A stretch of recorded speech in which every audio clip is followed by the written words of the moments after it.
연구자님들께서 진행하고 계신 연구들에 대해서 간략하게 설명해 주시고 나와서 이 자리에 계신 분들하고 약간 이야기 나누시면 좋을 것 같아요. 저희 이번 연구 제목을 보시면 광주 영상영화 지능 기본계획 수립을 위한 기초 연구 이렇게 되어 있는데요. 2019년도에 광주시의회에서 광주 영상영화 지능 조례가 개정이 됐는데요. 조례에 따르면 5년마다 이제 기본계획 수립해서 시행하게끔 되어 있습니다. 근데 이제 이 기본계획이 아마도 이제 연구 영역으로 수립이 될 텐데 이제까지 광주시가 추진해왔던 영화 관련 정책들이나 이런 것들을 점검해보고 최근에 어떤 영화 정책의 어떤 트렌드나 미래 전망 이런 것들 속에서 기본 계획이 나올 텐데 이제 지역에 활동하는 영화인들이나 영화 단체 그리고 관련 업계 종사자들 이런 분들의 의견이 충분히 반영될 수 있도록 저희가 어떤 방향을 어느 정도 제시하는 필요하겠다 싶어서 이런 기초 연구를 제안하게 됐고요.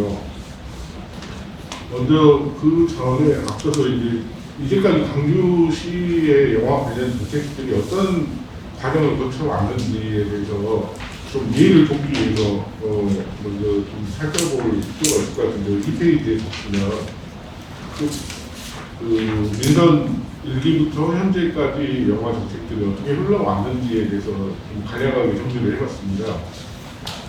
먼저 이제 95년도에 이제 민선 단체장이 처음 선출돼가지고 시기에를 보면은 김영삼 정부 시절인데요. 이때는 세계화 이런 이야기도 많이 있었고 지방 자치가 시작되면서 이게 함께 맞물리다 보니까 지자체별로 국제적인 문화행사나 스포츠 행사 이런 것들을 유치하는 전쟁이 아주 치열하게 진행이 됐습니다. 광주 같은 경우는 이제 미술 분야에 좀 경쟁력이 있다 이렇게 판단해가지고 개인 날래를 하기로 했는데 개인 날래하고 국제 영화제를 동시에 이렇게 성공시킨 베니스를 모델로 해서 개인 날래랑 국제 영화제를 이걸 같이 추진하려고 했는데 이제 국제 프로젝트를 두 가지나 이렇게 추진하기에 좀 부담스러웠는지 이제 개인 날래부터 일단 95년에 시작을 하게 됐습니다. 그래서 이제 민선 2기 이제 들어와서는 96년도에 부산영화제가 출범을 하고 2000년대, 2000년대 전주영화제가 이제 막 성공을 해서 이렇게 쭉쭉 성장을 하니까 그때부터 이제 광주도 이제 좀 다급해졌죠. 그래가지고 2001년도부터 광주 국제영화제를 시작을 하긴 했는데 예산이 너무 이제 좀 초라했죠. 3억 정도로 시작을 했는데 비슷한 시기에 부산은 30억, 부천은 20억, 전주 20억 정도 규모로 획자가 진행이 됐었죠. 이제 그 예상보다 더 큰 문제는 이제 어떤 차별화된 전략이나 정체성 이런 것들이 좀 없다 보니까 초반부터 좀 많이 부족한 영화제로 그렇게 운영이 됐습니다. 그 다음에 이제 민선 3기 들어와서는 국비도 확보하고 협찬도 받고 해가지고 16억 정도 규모로 이제 영화제를 운영하게 됐는데 그때 당시에도 광주시하고 조직기하고 마찰이 엄청나게 심했어요. 그래가지고 예산을 영화제 시작 2달 앞두고 이렇게 예산을 준다 이런 식으로 파행적으로 운영이 되다 보니까 영화제가 꼭 망했죠. 그때는. 그러면서 그 와중에 이제 2004년도에 예전에 광주 KBS 자리에 영상연구센터라고 하는 그걸 정보문화산업진흥원에서 이제 건립을 해서 운영을 하고 있었는데 거기에 시설 장비하고 축제를 담당하는 국제영화제라고 로케이션 쪽을 담당하는 남도영상위원회 이제 전담 얘기를 한데요. 이 세 개 기관 단체가 광주 전담 영상문화 지도협의회를 창립을 합니다. 그래서 뭐 광주 전담의 그 영상문화 산업 전반을 이렇게 좀 이끌어가려고 하는 그런 그 논의가 됐었는데 광주 국제영화제가 좀 지지부진하다 보니까 뭐 이런 전략 자체도 좀 같이 별로 뭐 어떤 성과 없이 소수되는 그런 상황이 있고요. 그다음에 이제 민선 3위 들어서는 이때 이제 아시아 문화도시 조성 중심 종합 계획이 이제 확정이 됩니다. 그래서 이 전까지 이제 광주는 뭐 문화산업단지 조성 계획 뭐 이런 것들이 있었는데 이게 다 중단이 되고 문화 중심 도시 종합 계획이 공고해서 새롭게 이제 문화산업 정책이 나오는데 특히나 이제 5대 전략 콘텐츠라고 해서 첨단 영상, 게임, 에듀테인먼트, 공예 디자인, 음악 이 분야를 이제 중점적으로 육성하는 전략을 세우고 있습니다. 그리고 이제 이때부터 이제 도리대하고 광주시하고 갈등을 빚다 보니까 광주 국제영화제에 대한 지원을 광주시가 중단하게 되고요. 또 영상예술센터는 콘텐츠 산업 지원센터로 변화를 시키고 VFX나 3D 같은 첨단 영상 산업 육성을 중점적으로 추진하게 됩니다.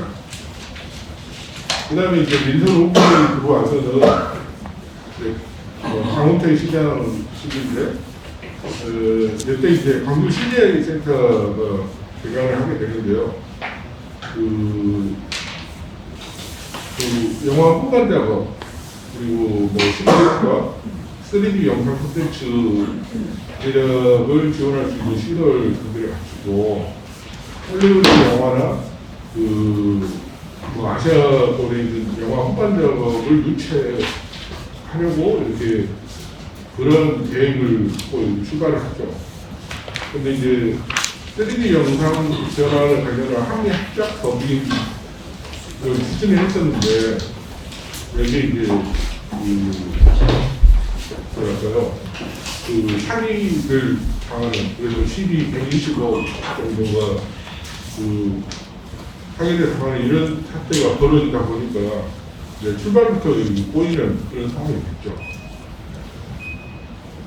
그리고 이때부터 광주국제영화제에 다시 이제 12 지원을 재개하게 되는데 이 당시에 이제 강홍태 시장이 민선 지자체가 들어서기 전에 마지막 단선 시장이었는데 그때 당시에 이제 강홍태 시장이 광주국제영화제를 계획했던 분이었다 보니까 다시 이제 광주국제영화제를 살려보려고 지원을 시작을 하게 됐죠.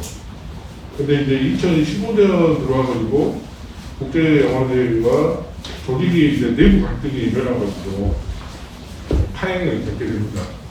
그러면서 이제 2016년부터 결국 이제 영화제가 영화제를 개최하지 못하고 이제 자초하게 됩니다. 이제 그 과정에서 이제 지역 영화인들이 지역 영화 관련 정책의 문제점들 이런 것들을 짚어보고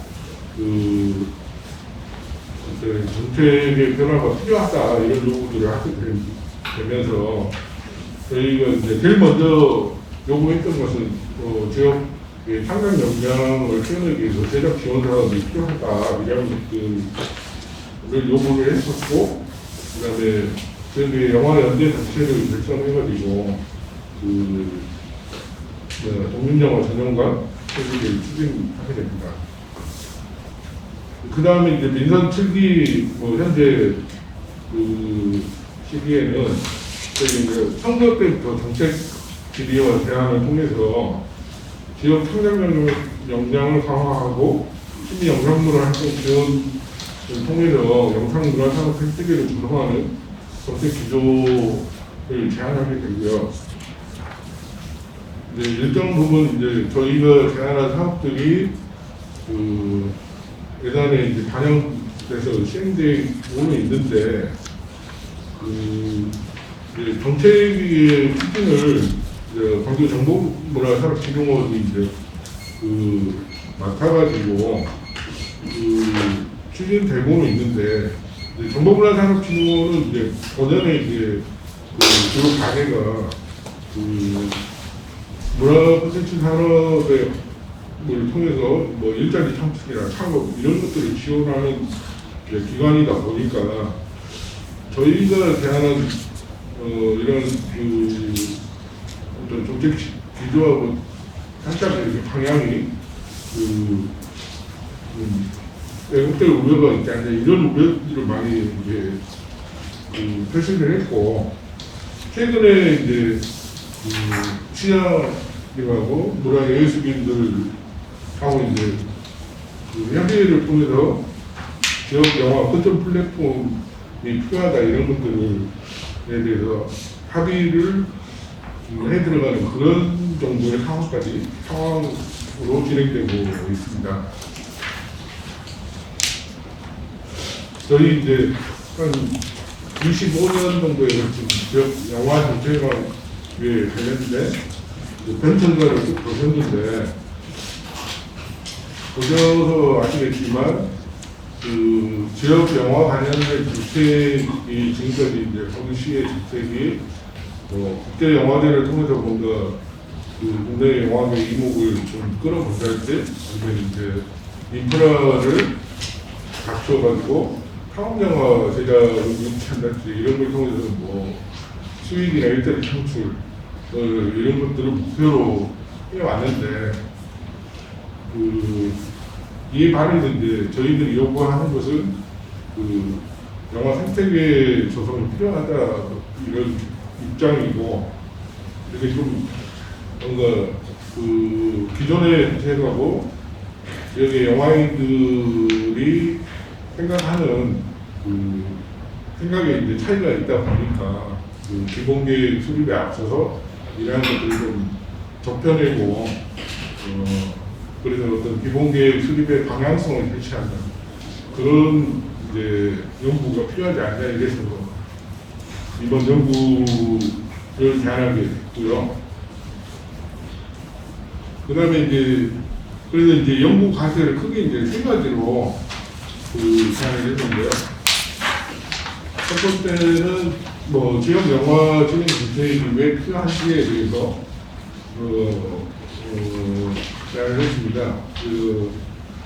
이게 막연하게 지역 발전이나 지역 문화 발전을 위해서 필요하다 이런 게 아니라 구체적으로 한국 영화 산업의 대안으로서 지역 영화나 국가 균형 발전을 과제로서 지역 영화, 문화 민주주의 실현을 위한 과제로서 지역 영화, 그리고 4차 산업혁명 시대를 대비하기 위한 지역 영화라는 그 분야의 연구를 통해서 지역 영화 진흥 정책이 필요한 데에 대해서 좀 알아보고자 했고요. 두 번째는 이제 기존의 그 지자체가 주도했던 영화 정책들이 주로 이제 산업적 측면에 많이 집중되어 있다 보니까 이제 문화적 저변이나 이런 것들이 마련되지 않은 그런 상황에서 이렇게 진행이 되었던 과정도 있었는데 이런 것들 이런 부분에 대해서 원래 문화산업이라는 게 어떤 특성을 가지고 있으며 그 문화산업 발전을 위해서 전제해야 될 조건들은 어떤 것들이 있는지 살펴보고자 했고요. 또 그런 지자체들의 문화산업 관련 전략, 그 국내에 어떤 사례들이 있는지 이런 것들을 좀 알아보고, 그 다음에 이제 그렇다면 지역 영화에 관련된 정책 추진 기구는 어떻게 구성하고 어떻게 운영하는 것이 바람직한가 이런 것들을 알아보는 과제를 설정하게 됐습니다. 이제 아울러서 이제 지역 영화라는 게 뭔지 또 지역 영화인을 어떻게 규정해야 되는지 이런 개념 정의가 필요한데요. 이제 그런 것들을 통해서 우리 지역 영화의 정체성을 어떻게 형성을 하고 지역 영화인들이 그 지역사회에서 어떠한 역할들을 해야 되는지에 대해서 좀 함께 공유하고자 하는 그런 과제들을 연구 과제를 함께 되었습니다. 연구를 추진하게 된 배경과 과제에 대해서 간략하게 이제 설명을 드렸는데 바로 이제 이어서 각 과제별 내용들을 들어보는 시간을 갖도록 하겠습니다. 지금 저도 이제 보고서 작성 중에 있고요. 이제 오늘 이제 독립영화제 행사의 일환으로서 이 프로그램이 개입된 걸로 알고 있어요. 그래서 이제 그 보고서의 이 내용을 다 압축하기, 왜냐면 다루고 있는 내용이 좀 분량도 많아서 요약은 여기 오는 사람이 누구일까라고 생각을 한 거예요. 그래서 여기 올 사람을 생각을 해서 그들과 소통하는 것을 이야기해야겠다 생각해서요. 저는 주로 집중해서 그러니까 지역 영화인과 지역사회가 어떤 역할을 해야 되는가 하는데 좀 분량을 좀 넣었습니다. 근데 와서 보니까 지역 영화인이라니까는 여기서 지역 영화인이라고 했을 때는 이제 제가 예상했던 거는 제작 현장에 있거나 전업으로 한 제작 현장에 있거나 아니면 영화 문화나 아니면은 영화 문화 향유 단체 이 사람들이 올 거라고 생각했어요. 적어도 독립영화제 축제 기간이기 때문에. 근데 항상 슬픈 얘기가 들리지 않게 올까 싶었는데 좀 아네요. 어찌됐거나 이거는 정말 제가 처음에 지역 영화인의 정의라고 하는 건 굉장히 원론적인 이야기인데요. 이걸 한번 그냥 적어봤습니다. 어떤 거냐면은 불과 제가 10년 전까지만 하더라도 지역이란 말보다 지방이란 말을 많이 썼거든요. 그러니까 저 위에가 여기 지역이 아니라 여기서 지방이란 말 썼거든요. 근데 이제 지역이라 했을 때 그거를 영어로 좀 옮겨본다면 로컬과 리전으로 이렇게 좀 분류할 수 있다라고 저는 생각을 해요. 그랬을 때 이제 이 로컬의 의미에서는 이제 서울의 바깥에 있는 도시, 대상 관계로서 서울이 아니면 지방이냐라고 하는 거죠. 그래서 불과 제 기억으로도 10년 불과 지역이라는 말로 이렇게 통상적으로 쓰이는 게 10년도 안 됐다라고 저는 생각을 해요. 심지어는 예전에는 서울 말고 서울에서 다른 지역을 가게 되면 시골 간다는 말을 썼거든요. 그러니까 저는 그 말을 서울에서 듣고 충격 먹었던 적이 있어요. 아니 내가 광주광역시에서 왔는데 광주광역시를 시골이라고 부른다니 라고 생각한 적이 있었거든요. 그래서 이제 서울 바깥의 지역을 통상적으로 지칭하는 지방이라는 의미에서 지역 로컬을 썼고요. 근데 이제 이 기준이나 이 용어라고 하는 게 항상 서울이 중거틀이 되면서 그 외 지역은 보편이 아니라 특수화된 상황에서 지방화, 그러니까 또는 주변화라는 용어로 썼다라고 저는 생각합니다. 근데 여기서 이제 우리가 지금 지역 영화라고 했을 때 여기서 지역은 위전이라고 저는 생각을 좀 하는데요. 그러니까 어찌됐건 서울을 포함해서 옆에 다른 모든 지역들, 그러니까 도시와 비도시 전체를 다 포함해가지고 이들 간의 관계 설정이라고 하는 게 위계하는 게 아니라 굉장히 위적 관계라고 또는 이제 동등 또는 평등한 관계를 설정하는 것이라고 저는 생각을 했습니다.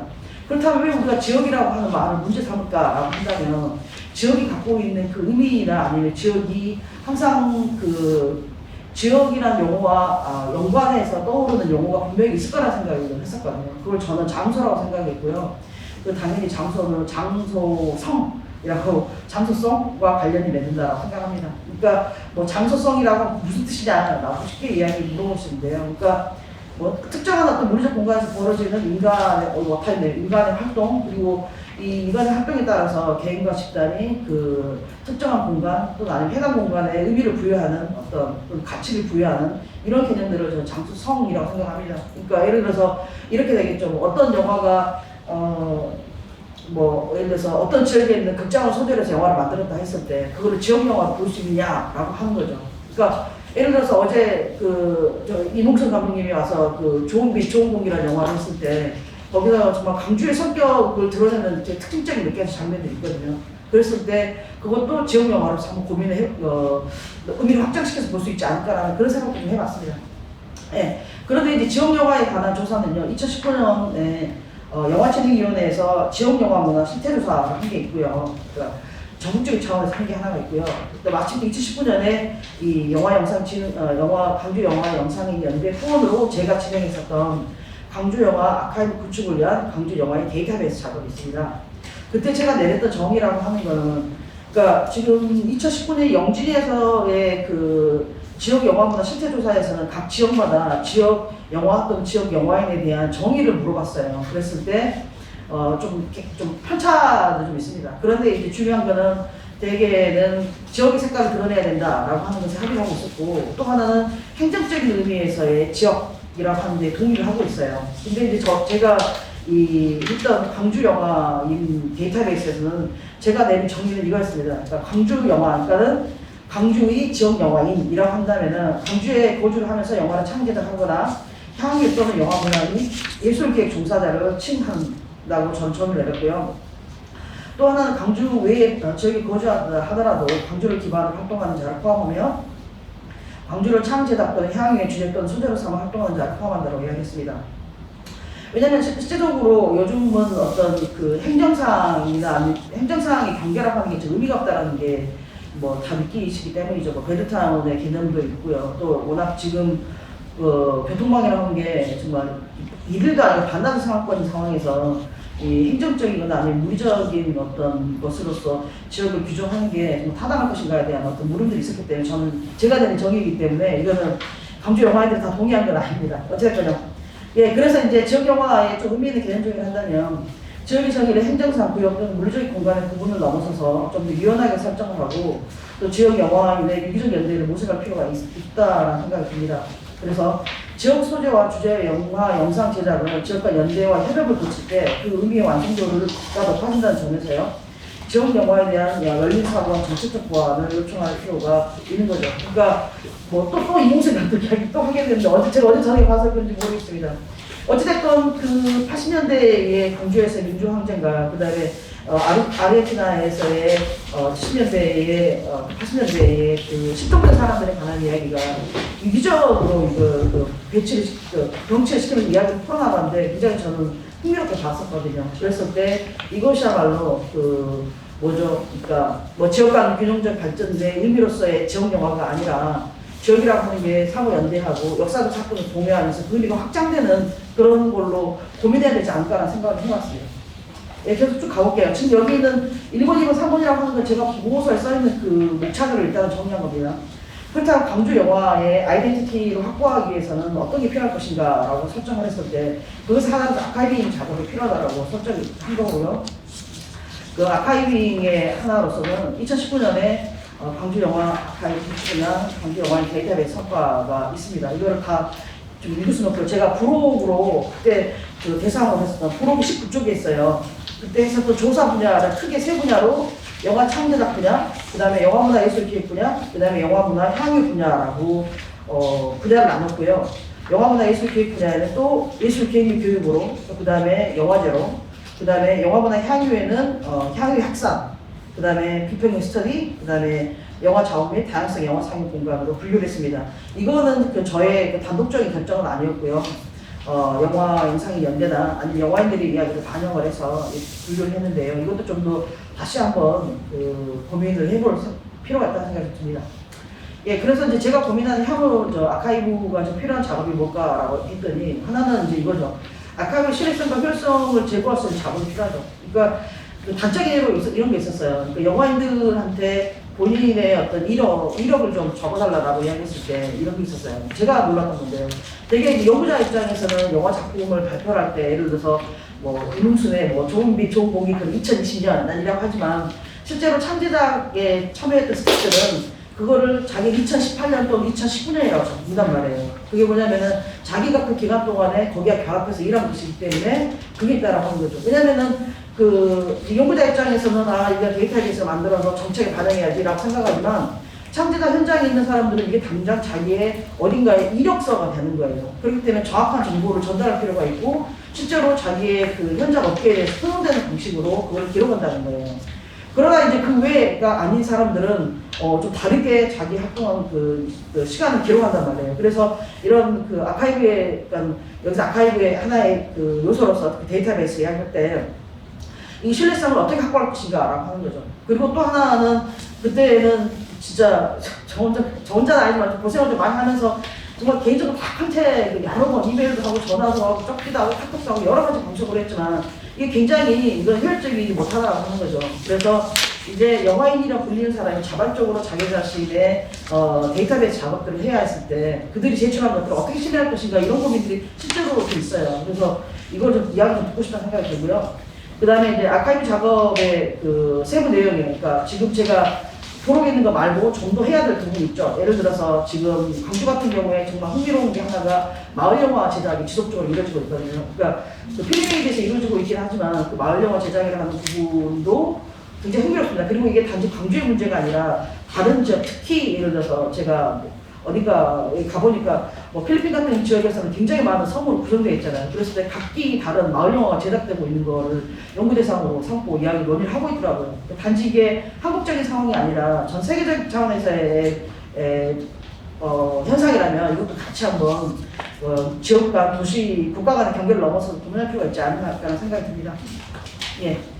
그 다음에 이제 지역 영화를 이야기했을 때 이제 지역성의 문제를 어떻게 공론화할 것인가죠. 제가 아까 말씀드렸던 것처럼 단지 그 지역을 소재로 삼았을 때 그 지역 영화라고 할 것인가. 이거는 굉장히 중요한 문제가 돼요. 왜냐면은 예를 들어서 재정 지원을 할 때 굉장히 문제가 되는 거죠. 여기 강주 몇 군데 가니까 지역 영화에 따라 지원해 주라 라고 하는 것과 지역에 갖고 있는 지역의 색깔, 지역의 성격, 지역에서의 어떤 일상사를 통한 공기와 같은 그런 지역의 성격을 드러냈을 때 그걸 좀 더 의미를 더 부여를 해야 된다는 그런 것이 있다는 하는 거죠.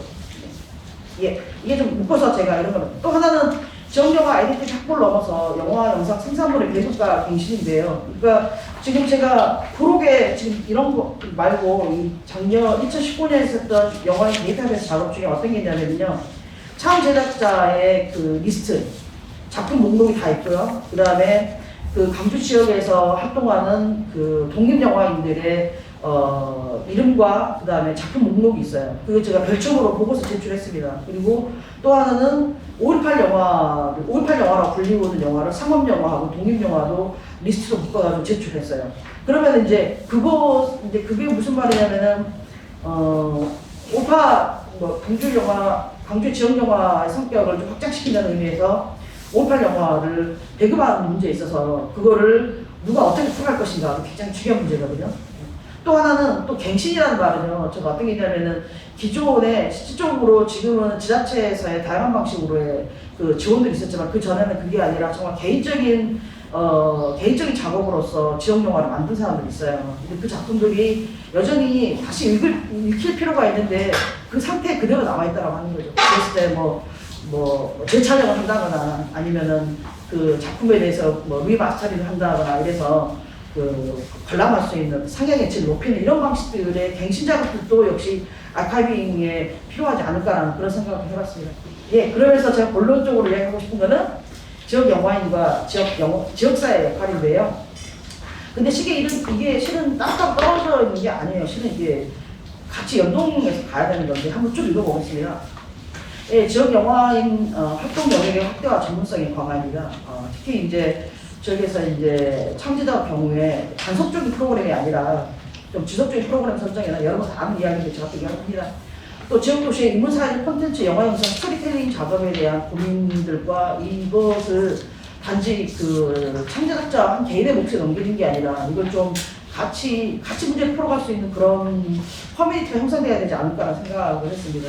또 하나는 지금 보면 굉장히 많은 소위 극 영화들이 만들어져요. 극 영화 또는 상업 영화, 다큐멘터리 영화가 만들어지는데 좀 다양한 어떤 형식에 대한 실험, 또 아니면은 주제 제출, 아니면 또 지금 우리가 지금 한가운데 놓여 있는 이 비대면의 국면이라고 하는 게 코로나 바이러스가 나와서 다들 건강해진다 하더라도 이것이 삶의 틀로서 쭉 갈 거라는 생각을 합니다. 그랬을 때 지역 영화인들이 고민할 수 있는 부분들, 또 거기에 대한 지역사회가 대응할 수 있는 부분들을 지역 영화인들도 적극적으로, 그러니까 지원금이 나오니까 한다가 아니라 적극적으로 먼저 좀 앞서서 고민할 필요가 있다는 생각이 좀 들었어요.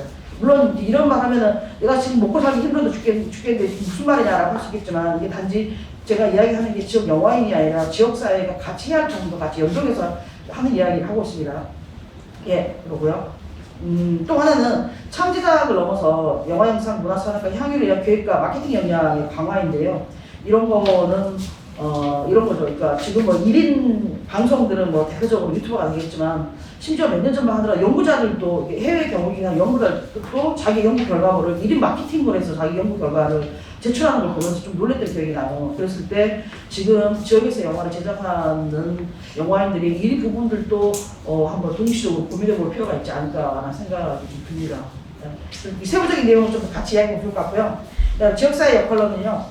영화영상 산업과 문화의 공정한 생태계 조성을 위한 지자체 당연한 소리처럼 이야기하고 있는데 정책 수립, 안정적인 재정 보장을 위한 제도의 마련들이 있습니다. 거기서 대표적으로는 가장 큰 게 이제 지역 영화 보존의 안전성과 관객의 관람권 보장을 위해서 이 국내 지역 영화에 대한 국내 배급에 관한 걸 제도적으로 좀 반드시 이거는 뭔가가 이루어져야 될 거라는 생각이 듭니다. 그 다음에 이제 스태프의 전문성 강화요. 영화 창제자 현장에 있는 사람도 전문성을 강화를 하고 실제로 그 자정 지원이라 하는 게 단기적으로 이루어지다 보니까 그 각 지역 영화 영상 단체, 뭐 부천의 예를 들어 영화제에서도 그 다음에 후속작을 진행할 수 있는 인재를 단기적으로 영입하고 뭐 시기한 형태이지 지속적으로 재생산할 수 있는 그런 구조가 안 되고 있는 거예요. 그래서 되게 지역 영화에 되게 안타까운 느낌이더라고요. 그 부분입니다. 네, 18쪽으로 가볼게요. 그래서 이제 그 참제작뿐만 아니라 문화의 향유 증진을 위한 것도 인식의 전환과 정책의 현실화가 필요합니다. 대부분의 이제 창작이나 아니면 창작뿐만 아니라 문화 향유 분야에 있는 분들도 이게 좀 프리랜서죠. 어디 가서 당신 뭐예요? 그러면 예, 언제부터 언제까지 영화제라고 언제부터 언제 알고 하고요. 언제부터 커피숍에서 일해요. 그러니까 이 사람의 정체성이랄까 이 사람이 자기의 삶의 정체성을 쭉 지속하면서 물론 정체성은 복수이긴 하지만 지속하면서 그게 더 나은 삶으로서 더 나은 아이덴티티를 확장시키는 방향을 가지 못한다고 하는 것은 일정 생활 안정의 불안정에서 오는 거죠. 거기에 대한 고민들이 좀 있어야 될 것 같다는 생각이 들고요.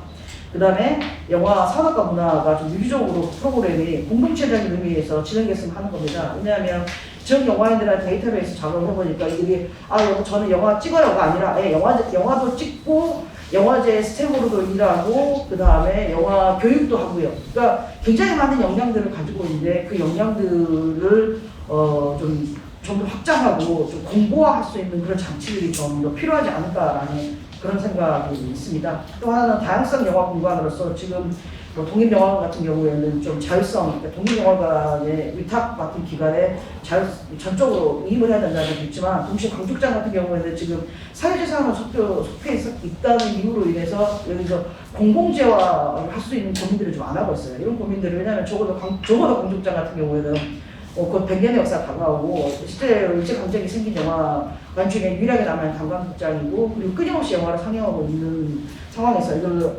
사회적인 공부자 고민할 수 있는 부분을 영화인들이 동시적으로 같이 고민해야 되지 않을까라는 생각이 듭니다. 예. 그 다음에 또 하나는 도시와 대중문화 역사적 측면에서 영화 영상 아카이빙 분야의 특화 및 지원 이런 게 있지 않나 생각합니다.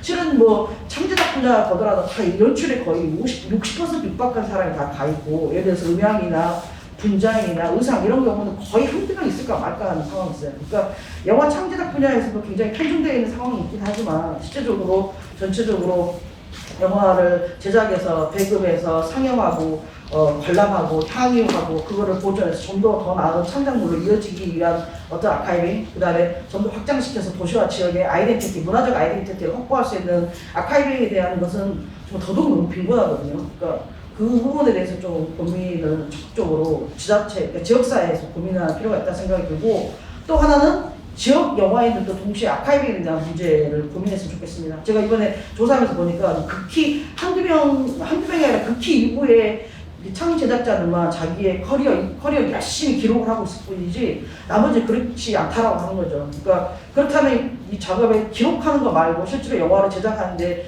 동원됐었던 다양한 유형무형의 어떤 것들이 있을 거 아니에요. 뭐 하다못해 옷이랄지 뭐 소품이랄지 이런 것마저도 이거는 진짜 영화 끝나면 끝이라는 것일 수밖에 충분히 생각 가능하거든요.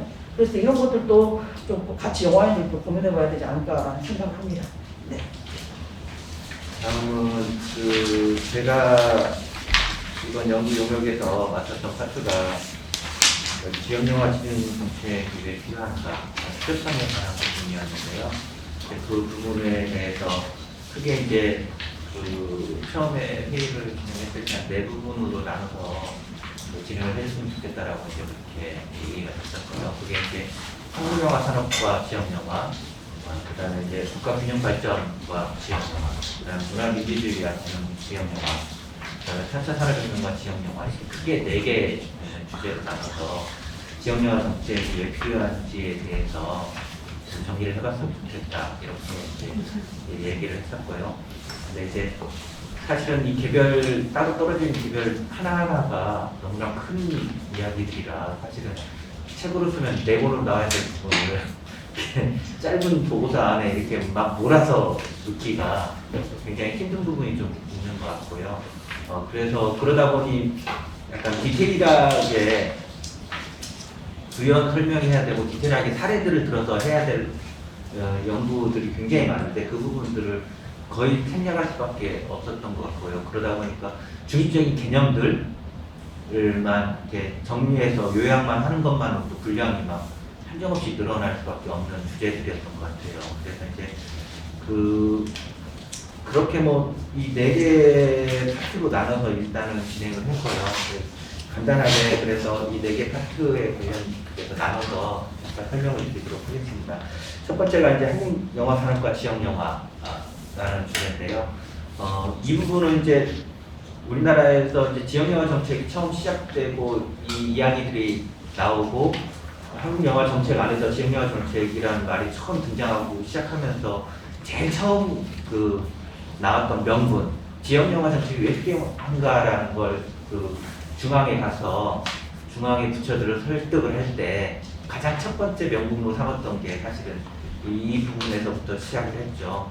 그래서 이제 이 부분은 한국 영화 산업이 지금까지 보면은 2000년대부터 기하급수적으로 영화 산업이 막 성장을 하다가 2013년대부터 정점에 오기 시작하거든요. 그러니까 정점이 온다라는 건 뭐냐면 우리나라 국민당 1인당 연평균 관람 횟수가 4.0회를 넘어가기 시작합니다. 4.0회를 넘어간다라는 건 세계 최고 수준에 도달했다라는 거거든요. 그러니까 세계 최고의 수준에 도달했다라는 건 특히나 우리나라 집계는 다른 나라 집계랑 좀 다른 지점이 있습니다. 그러니까 우리나라가 1인당 1년 관람횟수 평균 지수가 전체 국민 수로 나오잖아요. 그러면 막 태어난 애도 포함이 되는 거예요. 극장에 갈 수 없는 아기도 인구세 전체 인구수로 나눠버리니까 상술적으로. 그러니까 우리나라 이 지표에는 분명히 커서가 잡히는 게 있어요. 결국 뭐냐면 우리가 연평균 관람횟수 4.0이다 그러면 실제로는 5.5회가 되는 거예요. 왜냐하면 6세부터 잡아야 되거든요. 보통 이제 가장 인지도 있는 지표가 프랑스 지표인데 프랑스 지표 같은 경우는 6세부터 잡아요. 4세부터 시작을 해서 6세까지 시작을 하거든요. 그러니까 뭐냐면 극장에 와서 직접 영화를 볼 수 있는 연령대가 언제부턴가.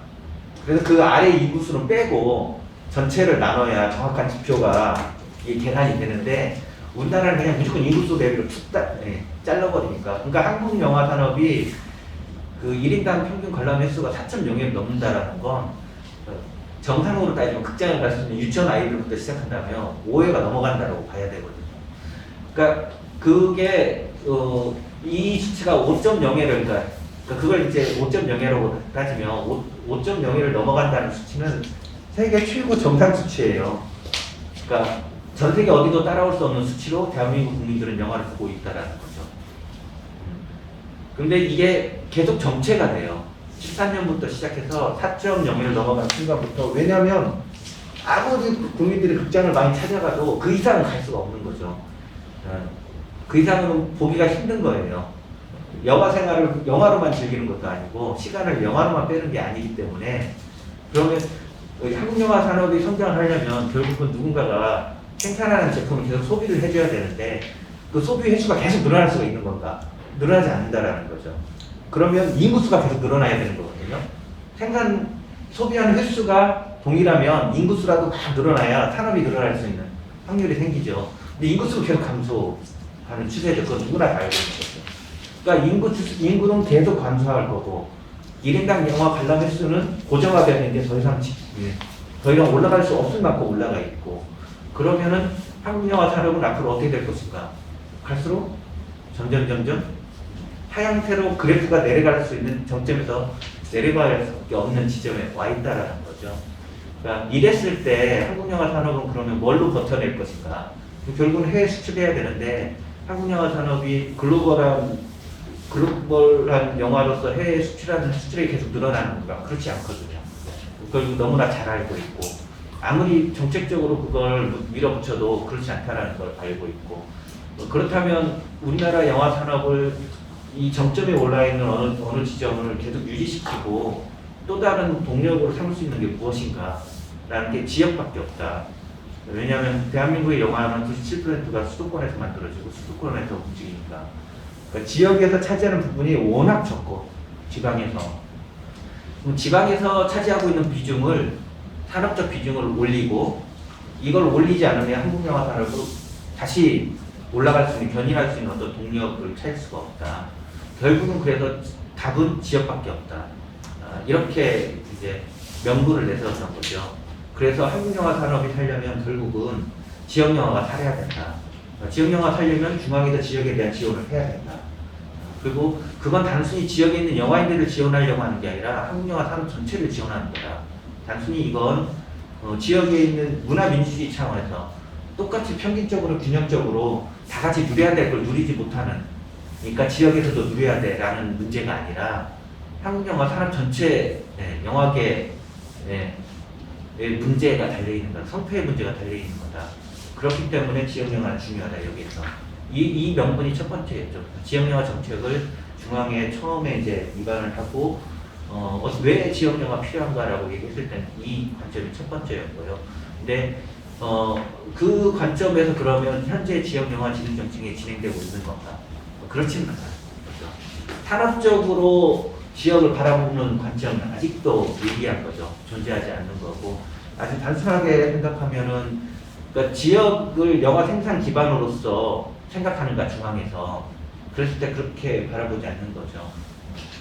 영화 생산 기지로서는 의미가 없는 거죠. 그러니까 지역에서 만들어진 영화가 쉽게 말하면 산업적으로 관객몰이를 많이 하고 수출을 많이 해가지고 우리나라의 부가가치를 막 걸어들일 수 있는 이렇게 성장할 수 있는 것과 지역에 만든 영화가 모든 인프라가 수도권에 집중되어 있는 상태에서 지역에서 그 인프라를 쌓을 때까지는 그럼 기다려야 되는 건가?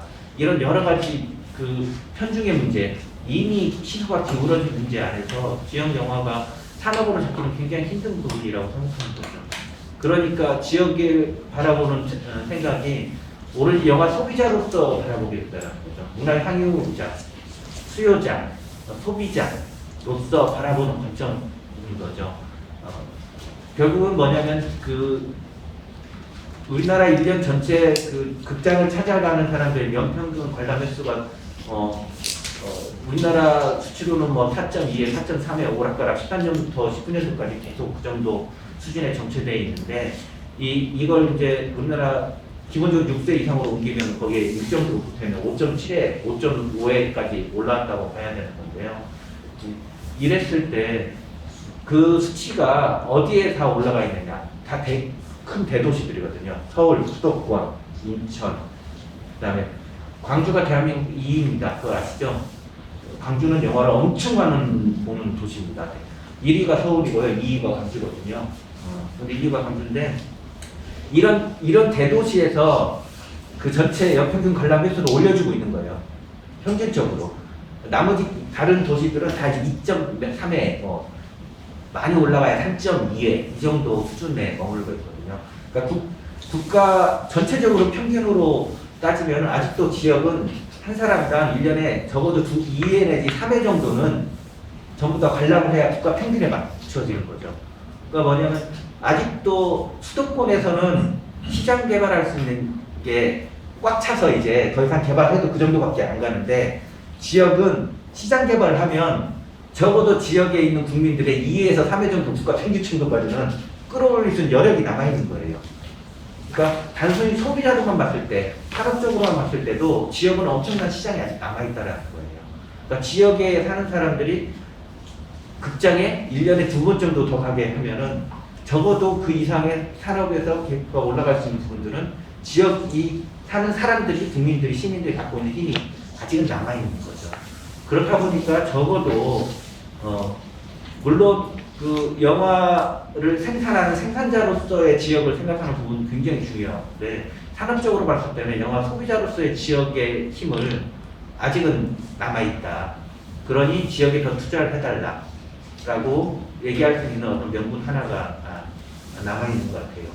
다음으로는 이제 여기가 그 국가균형발전 차원에서의 지역 영화인데요. 국가균형발전 차원에서 지역 영화, 뭐 국가균형발전이라는 건 너무나 잘 아시겠지만 이미 이제 이 국가균형발전이라는 정책이 지방분권 정책과 함께 엮여서 우리나라 전체 정책의 굉장히 중심 중에 하나이고 당연히 국가는 골고루 발전해야 되고 대한민국 어디에 태어난다 할지라도 그 지역에 사는 사람이 다른 대도시에 태어난 사람과 차별되게 대우를 받을 이유가 없고 차별되는 환경에서 자랄 이유가 없고 당연히 모든 국민은 평등하고 평등하다는 건 국민의 기본적인 권리고 그 기본적인 권리를 지켜주기 위해서는 모두가 다 대등하게 비슷한 조건 안에 성장하고 그 문화적 흡수를 받으면서 잘 권리가 있고 그러니 국가가 균등하게 발전해야 된다. 이건 뭐 아주 기본적인 논리들인데요. 여기에서 이제 저희가 그 심각하게 생각해야 되는 부분이 하나가 있는데요.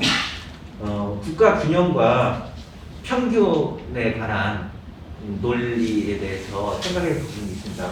그러니까 국가 균형이라는 건 균형 지표, 모든 국가에서 내놓는 균형 지표, 평균 지표가 있죠. 평균 지표가 있는데, 그러니까 아까도 말씀드린 것처럼 아주 산업적으로 생각하면 1인당 관람 횟수가 4.몇 회다 이렇게 떨어지는 건 평균 지표죠. 전국에 대한 평균 지표죠. 근데 이 전국에 대한 평균 지표대로 그러면 모자란 데가 있을 거고 넘치는 데가 있을 거예요. 그러면 이 평균이라는 건 그걸 맞추시려면 어떻게 해야 돼요? 넘치는 데서 빼다가 모자란 데다 메꿔줘야 평균이, 지역 평균이 맞춰지잖아요. 근데 문제는 뭐냐? 넘치는 쪽에서 절대 빼주지 않는다는 문제가 있어요. 넘치는 쪽에서 뺏어올 수가 없다라는 문제가 있어요. 그러니까 이론적으로는, 이상적으로는 국가균형발전이라는 정책이 굉장히 합리적이고 논리에 맞는데 현실적으로는 굉장히 어렵다는 거예요. 정책적으로. 왜냐하면 갖고 있는 재원은 한정돼 있고 편차가, 지역 간의 편차가 있는 건 분명한데 그러면 이걸 균형을 맞추려면, 똑같이 맞추려면 어딘가에서 가져와서 여기다 넣어줘야 되는데 절대 가진 쪽에서 그걸 빼주지 않는다라는 거죠. 그리고 국가적으로도 국가 균형이라는 건 그 국가 평균이라는 건 정책적으로 있는 수치거든요. 그리고 이 평균 지점, 국가 균형 발전의 그 지표는 평균 지표 지점보다도 늘 아래 하향점으로 잡아요. 그럴 수밖에 없는 게 평균 국가 균형 지점, 평균 지점에다 지표를 목표를 잡으면은 내주는 쪽에서는 자기들이 뺏겼다라고 생각을 하고 더 많은 걸 부담했다라고 생각하기 때문에, 그리고 한쪽에서는 일방적으로 받았다라고 소비자 입장만 되기 때문에, 그래서 평균을 맞추려고 하는 게 아니라 평균보다 좀 아래 지점을 잡아서 거기를 맞추면 국가 정책으로서는 그게 완성도 있는 정책이다라고 이렇게 생각을 하거든요. 그러니까 우리가 이제 일반적으로 국가 전체 지역 평균을 나눠서 평균 지표가 나오면 평균 지표에다가 지역영화 정책의 목표를 잡는 게 아니라 그거보다 아래로 떨어뜨려서 잡아야 되는 거고, 그래야 정책적으로 저희가 요구를 할 때, 지역에 우리는 뭐가 필요한다고 요구를 할 때 실현 가능성이 생기는 거예요. 현실적으로. 그러니까 전체 평균은, 예를 들면 전체 평균은 2.5다, 3이다. 그러면 우리는 아직도 2밖에 안 됐으니까 0.5를 더 채워주세요. 우리 지역은 이만큼 모자라요. 했을 때, 요구를 했을 때 3이면 2.5면 괜찮은 수준이야. 이렇게 되는 거죠. 그러니까 아무리 요구를 한다 할지라도 그 지점은 절대 중앙에서는 채워지지 않는 지점인 거죠. 그러니까 평균을 요구할 수가 없다라는 거. 이런 한정이 있습니다. 그러니까 지표상으로는 우리가 국가 균형발전 정책 안에서 지표상으로는 평균 지점을 요구할 수 있는 명분으로 가져올 수 있지만, 명분으로 가져온다고 해서 정책적으로 해결될 수 없다라는 거예요. 그 지점을 어떻게 잡아야 되느냐 굉장히 중요한 부분입니다. 그러니까 영화 정책을 기반을 하고 정책을 갖다가 요청을 할 때 저쪽에다 우리는 이걸 요구하니까 여기까지 해주세요라고 할 때 어떻게 잡아야 되는 문제. 네. 근데 이제 보통 일반적으로는 명분으로만 정책을 내세우게 되면은 이런 이상적인 지점을 내세우게 되죠. 수많은 데이터와 지표를 가져와서 이런 국가 균형은 지금 현 평균은 여기다. 우리는 근데 이만큼 모자라고 이 부분 이만큼 모자라고 이 부분 모자란다. 이걸 해결해 주세요. 왜 이건 대한민국 국민으로서 당연히 요구할 권리다. 평등의권에 있어서 끝까지 해결해 주세요. 이렇게 명분은 되는데 정책적으로 해결 지점을 되지 못한다는 겁니다. 그러니까 이런 부분들에 있어서 정책적으로 굉장히 고민해야 될 필요성이 있다.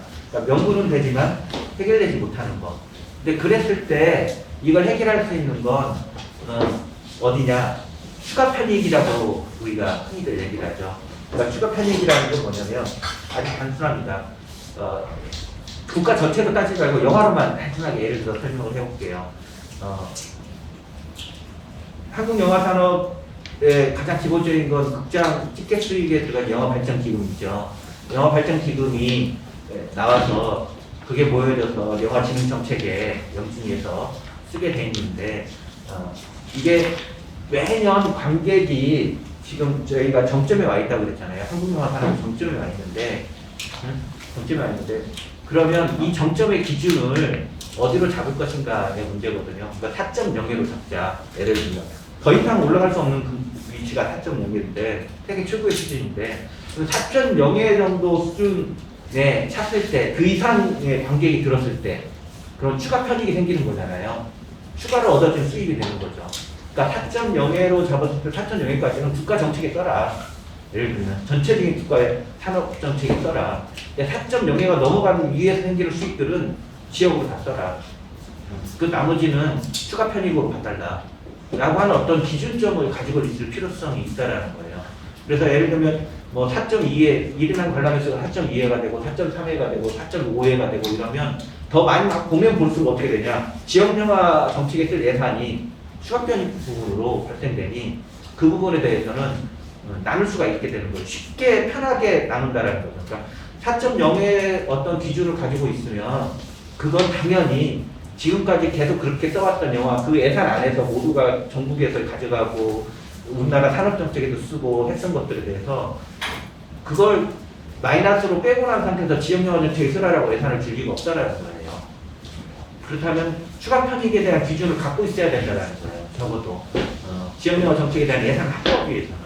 그래서 그런 부분에 있어서 단순히 영화뿐만이 아니라 영화 발전 기금뿐만이 아니라 그런 추가 편익에 대한 부분의 기준점을 가지고 그 나머지가 추가 편익 과외로 된 수입이라고 생각하고 그건 지역으로 돌릴 수 있는 어떤 기준점을 마련하는 거 그런 것들을 제시할 수 있는 거 이런 부분이 필요하다. 그렇지 않으면 4.3회가 넘어가고 4.5회가 넘어가도 그가 추가 편익이라고 보질 않아요. 그냥 당연히 그냥 중앙예산 전체 그냥 모두가 다 그런 기준을 가지고 있지 않기 때문에 그렇거든요. 그래서 이제 대한민국 영화 산업은 현재는 거의 4.0을 계속 매년 넘어가고 있기 때문에 그래서 자연스럽게 지역 영화에 대한 정책의 필요성과 예산 확보 방법으로 어느 지점 균형선에서 추가 편익으로 할당하는 거 이런 부분들은 심각하게 한번 고민할 필요가 있다라는 생각이 들고요. 그다음에 이제 문화민주주의와 지역 영화에 관련된 부분인데요. 우리나라의 문화에 대해서 민주라는 이름을 붙여서 문화분권, 문화의 민주화, 문화민주주의 이런 말들이 이제 들어오기 시작한 게 언제냐면 제5공화국 때 처음 시작이 됐어요. 제5공화국 때 그 처음으로 문화의 민주화 정책이 우리나라에 도입이 됐고요. 그러니까 문화의 민주화 정책과 문화민주주의 정책은 굉장히 공통점도 있지만 다른 점이 상반되는 지점이 굉장히 많습니다. 말은 비슷한데 이게 상반되는 지점이 있어서 말을 잘못 쓰면 저희가 오히려 이제 특히 이제 지역 영화 정책, 지역 문화 정책을 하는 데 있어서는 굉장히 불이익을 당할 수 있는 말들이 발생이 되거든요. 굉장히 좀 고민해서 써야 될 말들인데 문화의 민주화라는 걸 아주 단순하게 생각하면은요. 아주 고급 예술들도 지역에 있는 지방에 있는 사람들도 즐길 수 있게 해주자 이거거든요. 그러려면 뭐가 필요해? 오페라를 보려면 뭐가 필요해? 극장이 필요하겠죠. 문예관, 극장 이런 것들을 지역에다가 세워주는 거예요. 그래서 그 사람들한테 그걸 볼 기회를 만들어주는 거. 그러니까 어떻게 보면 하드웨어 구축에 관점이 다 있는 정책이에요. 문화의 민주화라는 건 골고루 여러 지역에서 모두 다 그걸 누릴 수 있는 기본적인 인프라, 기초 인프라를 닦아주는 거. 이게 문화를 민주화시키는 거, 모두 다 누리게 해준다.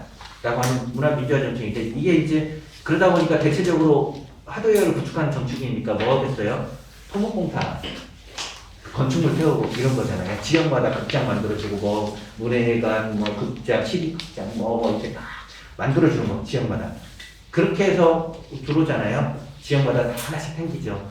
그게 이제 50학기 때부터 시작을 해가지고, 그러다가 김영삼 정부 들어오면서, 문민정부 들어오면서 문화민주주의 정책 개념이 우리나라에 들어오기 시작해요. 그러니까 만드는 게 문제가 아니라, 그걸 만들어 놓으면 누가 그걸 쓰느냐, 쓰는 사람이 없더라. 실제로 활용하는 사람이 없더라. 그럼 그걸 활용하게 해야 될 거 아니냐. 그럼 사람들이 와서 보게 해야 될 거 아니냐. 그러면 그 사람들이, 일상이 바쁜 사람들이 티켓값이 아까워서 못 오겠다는데 어떻게 하냐. 문화바우처 같은 사업들이 최근에 생기고 그랬던 것들이 이게 문화민주주의 정책이거든요. 그러니까 사람들한테 그거 향유할 수 있는 기회를 만들어주는 거예요, 이제. 그러니까 하드웨어는 구축이 됐으니 이제 돈을 뿌려서라도 그 사람 극장에 오게 하고 즐기게 하고 하는 정책으로 가죠. 이게 문화민주주의 정책이죠. 그래서 문화민주주의 정책이 이게 기본적인 개념이 들어오게 생긴 게 김영삼 정부였고, 그게 구체적으로 실현되기 시작한 게, 계획을 잡고 실행을 하기 시작한 게 김대중 정부에서부터 시작을 했고요. 그리고 노무현 정부 때 거의 정점에 왔었죠. 그러다가 그 이명박 정권 들어서면서 문화민주화 정책과 문화민주주의 정책이 다시 혼재되기 시작해요. 다시 섞이기 시작해요. 그러면서 다시 섞인다는 건 뭐냐면, 짓는 정책하고 보게 하는, 찾아오는 사람들을 찾아오게 하는 정책하고 다시 혼재돼서 섞이기 시작하고요. 그러면서 박근혜 정부까지 와서 그게 정점에 오게 되죠. 그러니까 영화 쪽으로 말하면, 예를 들면 그런 거죠. 광주 독립영화관도 문화민주화 정책으로 만들어진 거죠. 네. 그리고 지역에 있는 작은 영화관들, 박근혜 정부 들어서자마자 그 우리나라 지자체 100국에 극장이 없는 기초 지자체 극장들을 만들어주는 거, 2개관짜리 작은 50석짜리 2개관을 만들어주는 거, 그리고 거기에 문화 바우처를 발행해서 문화 바우처들을 지역 주민들, 할아버지 할머니들 다 나눠주고, 그 바우처 써야 되니까 어떻게 해요? 그 사람들이 뭐 오페라 보러 가겠어요, 뭐 하겠어요? 그러니까 다 그 작은 영화 가서 극장 가서 영화 보게 하고. 그러니까 문화 민주화 정책과 문화 민주주의 이게 정책이 이제 섞여서 이렇게 진행이 되기 시작을 하죠. 그리고 지금 이제 문재인 정부에 들어섰는데, 문재인 정부 들어와서는 이제 다시 그 노무현 정부 때처럼 문화 민주화 정책보다도 문화 민주주의 정책으로 거의 올인하기 시작했죠. 그래서 뭘 짓고 만들고 하는 것보다, 그래서 문재인 정권 들어서서 이쪽 와서는 극장 만들어준 거 없어졌잖아요. 독립영화가 만들어주고 이런 거 다 없어졌죠.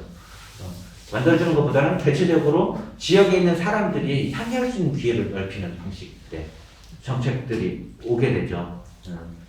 그러니까 이제 지금 현재는 문화민주주의 정책 하에서 많은 사람들이 어떻게 하면 이 문화를 누리게 할 수 있는 정책들을 발굴하는지가 굉장히 중요하게 되고, 그게 그 지역 문화분권 정책의 가장 중심으로 지금 와 있는 거죠, 현재는. 근데 이게 이제 정권마다 시대에 따라서, 조류에 따라서 조금씩 달라지게 되고, 문화민주화 정책과 문화민주주의 정책이 서로 섞이게 되고 분리됐다가 다시 섞이게 되고 분리됐다, 이런 과정들을 계속 변형되는데요. 이건 이제 정권을 잡는 정부의 사람들이 어떤 철학을 가지고 있느냐의 원칙에 따라서 계속 이렇게 혼재되고 바뀌고 하고 있습니다. 그래서 그게 지금 현재는 어쨌든 저희는 문화민주주의 정책에 가장 큰 영향권에 지금 현재 살고 있고, 지금 현 정부는요, 그리고 그런 정책들이 주로 이루게 될 거고, 그리고 어떤 사업이든 뭐 기획을 하든 뭘 하든 이런 정책들에 관련된 사업들이 우선적으로 실행될 확률이 더 높은 거죠. 그러니까 지역영화 정책에 있어서도 영화로만 돌리면, 그러면 그런 거죠. 뭘 짓고 만들고 뭐 세팅해달라고 이런 것보다 지역 사람들과 어떻게 우리 이걸 같이 누리겠다, 나누겠다라고 하는 사업 쪽으로 예산이 풀어질 확률이 가장 높은 거고, 지금 현재는 그런 사업들 우선으로 되겠죠. 다음 이제 그 4차 산업혁명인데요. 4차 산업혁명은 뭐 다들 아시겠지만 특징들은 뭐 너무나 잘 아실 거고, 근데 중요한 건 4차 산업혁명에서 중요한 건 지역 영화 정책하고 연결해서 중요한 건 저는 딱 하나라고 생각해요. 물론 4차 산업혁명의 인프라는 어디에 다 있겠습니까? 서울에 있겠죠. 이게 산업적 기반이 없으면 불가능한 거잖아요. 4차 산업혁명도 기본적으로 산업적 기반이 없으면 안 되는 거죠. 근데 기존의 2차 산업혁명, 3차 산업혁명 때처럼 이게 하드웨어가 중심되지가 않잖아요.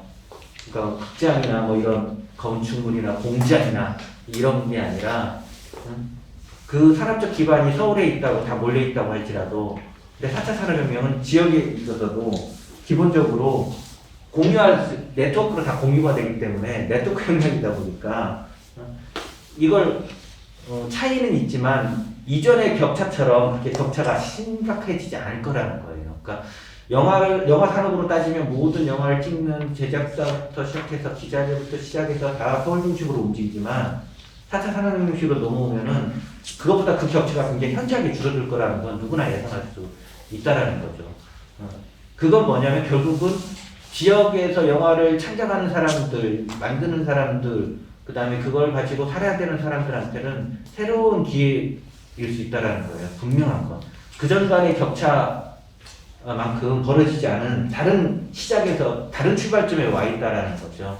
그런 다른 출발점에 와 있다라는 것에 대해서는 굉장히 깊이 생각해 볼 필요가 있다. 특히 지역에서 있는 사람들. 우리는 인프라가 없어서 못해. 우리는 제작 기반이 없어서 못해. 우리는 이런 게 모자라서 못해. 이거 하려면 서울 가야 돼. 서울에서 다 데려와야 돼. 수많은 지역에서 영어를 하지 못하는 이유들을 수도 없이 찾았거든요. 근데 그런 것들이 4차 산업혁명 시대에 오면은 이제 핑계대로 전락할 수 있다라는 거예요. 지역 스스로에서 거기에 대해서 심각하게 생각하지 않고 심각하게 창작자로서 먼저 선저 대응을 하지 않으면 정말 그 피해자 코스프레하는 사람이 될 수 있다는 거예요. 이전까지는 명분이 있었고 핑계들이 있었어요. 우린 인프라가 없으니까라는 많은 것들을 낼 수가 있었어요. 근데 4차 산업혁명 시대에는 이제는 그렇지 않다. 결국은 이제는 뭘로 평가받냐면 당신들이 창작의 욕망이 얼마만큼 더 있었느냐로 평가받을 수 있다는 거예요. 당신들이 진짜 만들고 싶었어? 당신들이 진짜 하고 싶었어? 라는 질문을 받게 될 확률이 굉장히 높아진다. 그러니까 지역에서 있는 사람들이 가지고 있는 패배감, 열등감, 이 많은 것들이 수면으로 드러나게 될 수 있다는 거예요. 이런 부분들에 대해서 좀 심각하게 우리가 고민해 볼 필요가 있다. 지역에서 영화하는 사람들이. 그리고 실질적으로는 그 뒤에 이제 보면은 4차 산업혁명들이 가지고 있는 기술들 뭐 이런 것들이 어디까지 나와 있는지, 현재 어디까지 발전해 와 있는지 이런 것들이 쭉 나열돼 있는데요. 뭐 실제로 시나리오도 AI가 써줘, 기계가 써줘, 촬영도 기계가 알아서 해줘, 데이터만 오픈소스만 가지고 입력만 하면 돼. 지금 감독이 열심히 촬영하고 계시는데 저거 일일이 테스팅하고 맞출 필요 없게 되거든요. 그냥 데이터 안에서 오픈소스 안에서 그냥 클릭만 하면, 선택만 하면 되거든요. 어떤 모드를 선택할 것인가. 세계 유명한 촬영 감독들 모드들이 쫙 있고요. 그 모드 하나만 딱 선택하면 그 모드대로 촬영이 되고 DI까지 가지 않아도 자동 재부정돼서 그 소스로 그냥 다 하거든요. 그건 서울에 있는 사람이나 지역에 있는 사람이랑 똑같아요. 그 오픈 소스를 쓰면 똑같아요. 그러니까 앱을 쓰는 거하고 똑같거든요. 핸드폰에 서울에 있는 사람이 핸드폰이 더 좋은 핸드폰을 쓰는 거 아니잖아요. 좋은 앱을 쓰는 게 아니잖아요. 그러니까 서울에 있는 사람들이 좋은 창작물을 만들어내는 게 아니잖아요. 1인 미디어가 아무리 넘쳐나고 이래도 그들이 서울에 있기 때문에 엄청난 인프라가 있어서 우리보다 잘 만드는 거 아니잖아요. 이 4차 산업이 이렇게 되는 거거든요. 이게 지역의 창작자들이 정말 창작의 의욕과 창작에 대한 욕망과 이런 것들이 실험대에 올라서게 된다. 그 실험대에 올라섰을 때 우리는 준비가 되어 있는 건가? 지역. 그리고 그동안 그렇게 외쳤던 왜 지역은 창작을 하는 주체로서 인정 못 해줘요? 왜 안 해줘요? 그렇게 하면서 욕을 했는데 그 심판대에 올랐을 때 우리는 과연 어떻게 대응해야 될 것인가? 이런 부분을 굉장히 심각하게 내적으로 고민할 때가 왔다. 이렇게 생각이 듭니다. 뭐 굉장히 거칠게 그 디테일한 내용들은 사실 보고서에 담기게 될 것 같고요. 그래서 이제 그냥 제가 이 부분들에 대해서 그냥 느꼈던 작업을 하면서 자료를 찾고 정리를 하면서 들었던 생각들을 우선 생각들을 공유하고 싶은 부분들, 지점들만 이렇게 하나씩만 좀 짚어서 얘기를 간단하게 거칠게 했습니다. 네, 마치겠습니다. 네, 이제 세 번째 파트가 되는데요. 영화는 문화인가 산업인가라고 하는 파트의 연구를 맡은 상태 같은 영화의 이상원입니다. 마치 제 제목이 마치 제 연구에 가장 먼저 나올 수 있을 것 같기도 하는 큰 이야기라서 한참 지금 뭐 연구 중이어가지고 이번에 이걸 이렇게 자료를 한참 찾다가 이렇게 보내는 게 너무 힘들 정도로 이게 지금 수많은 자료 속에서 지금 길을 좀 읽고 찾아가고 있는 과정이어가지고 여러분들이 이미 알고 계시는 내용들인데 한번 좀 속도감 있게 앞에 이야기를 하고요. 마지막 3장에서 해서 첫 번째 문화산업의 발전 조건이라든가 문화산업 전략 같은 경우에는 두 분 선생님들 이야기 속에서 상당히 많이 나왔던 것들이 중복되고 있기 때문에 그런 부분들은 뺄 수 있으면 가만히 빼고 나가도록 하겠습니다. 이 문화에 대한 정의 이런 이야기들을 이제 좀 앞에서 이야기를 하고 있고요. 다 아시는 이야기지만 버넷 타일러가 이제 문화라는 거 하는 것에 대해서 인간이 지식이나 신앙, 예술, 도덕, 법률 관습 이런 것들이 있다고 하는데 그래서 문화 산업이라는 것은 그렇다면 문화와 연결되면서 무엇이냐? 문화의 생산물이나 서비스 이런 것들이 상업적이나 경제적 고려에 의해서 상품으로 생산 판매되는 산업 형태라고 이야기를 하고 있습니다. 사실 문화산업이라고 하는 그 이야기는 여러분들 잘 알고 계시겠지만 야드르노가 이 문화산업 자체를 부정적으로 이제 이야기를 하면서 이 용어가 나왔기 때문에 최초 이 단어의 어떤 생김은 부정적인 건데 이후에 이제 미국의 대중문화 쪽에서는 그 이전에 어떤 대중문화하고 대량문화를 구분하면서 이제 말씀드렸던 대중문화라고 하는 부분들은 긍정적인 부분으로 생각을 하면서 문화산업이라고 하는 것들이 이제 발전이 되고 있고요.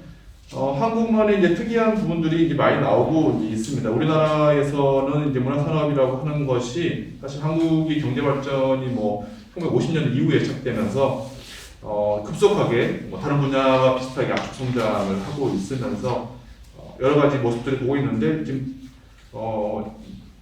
유인물에 있던 내용이기 때문에 여러분들 읽어보시면 될 것 같고 무엇보다 우리나라에서는 이게 문화산업을 문화와 예술이 상품의 재료가 되고 거래된다. 그래서 그럴 때 이제 중요하게 되는 것들이 이제 개인적인 거, 그 전에 다른 문화, 다른 어떤 상품과 다른 어떤 것이 문화산업에 있다라고 하면서 질적 측면이 상당히 중요하게 지금 나오고 있습니다.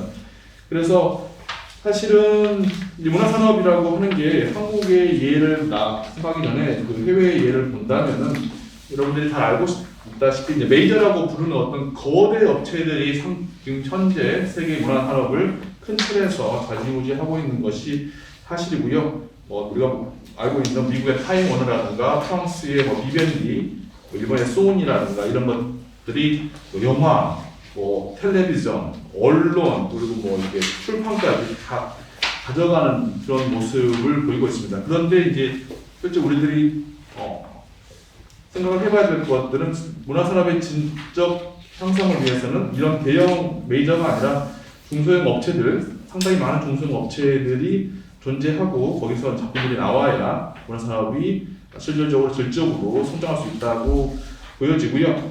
전제 조건이라고 한다면 문화산업이 어떻게 해야 되느냐라고 한다면은 여러 가지 이제 발전의 방법도 있을 거고 조건도 있을 텐데 중요한 것은 이제 창작자들이 필요한 게 다른 어떠한 것보다 우리가 다른 상품을 우리가 구매하거나 이제 이런 일반 소비자하고 문화 소비자라고 했을 때는 그 상품의 아이디어를 만든 사람에 대해서 되게 많이 주목하는 것이 다른 산업과 조금 우리가 구별할 수 있는 것이라고 제가 이렇게 생각을 해봤고요. 그 지자체 문화산업 전략은 조금 전에 정우영 선생님께서도 처음에 먼저 광주의 경우를 이야기를 하셨기 때문에 또 그리고 그분 선생님들께서도 뭐 계속 이야기해서 1995년 이후에 지방자치가 생각나고 제가 주목하는 부분은 한국에서 문화산업에 대한 구체적인 동력이라고 하는 게 한국이 경제적으로 힘들었었던 위기의 순간에 오히려 이게 좀 시작되었다. 근데 그게 이제 한국만의 특이한 경우라고 저는 보이고 있는데 IMF 구주의 금융 시기에 문화산업에 대한 지원, 이제 조금 전에 말씀드렸다시피 김영삼 정부로 시작됐던 김대중 정부 때 문화산업 그래서 영화계 사람들은 많이 이야기하고 있지만 김대중 정부에서 정말 많은 지원을 해줬고 그 지원의 거의 대부분이 잘못된 방향으로 쓰였다고 하더라도 분명히 한국 영화 산업의 어떤 기반을 만들어주는데 분명한 역할을 했다고 보여지고 있고요.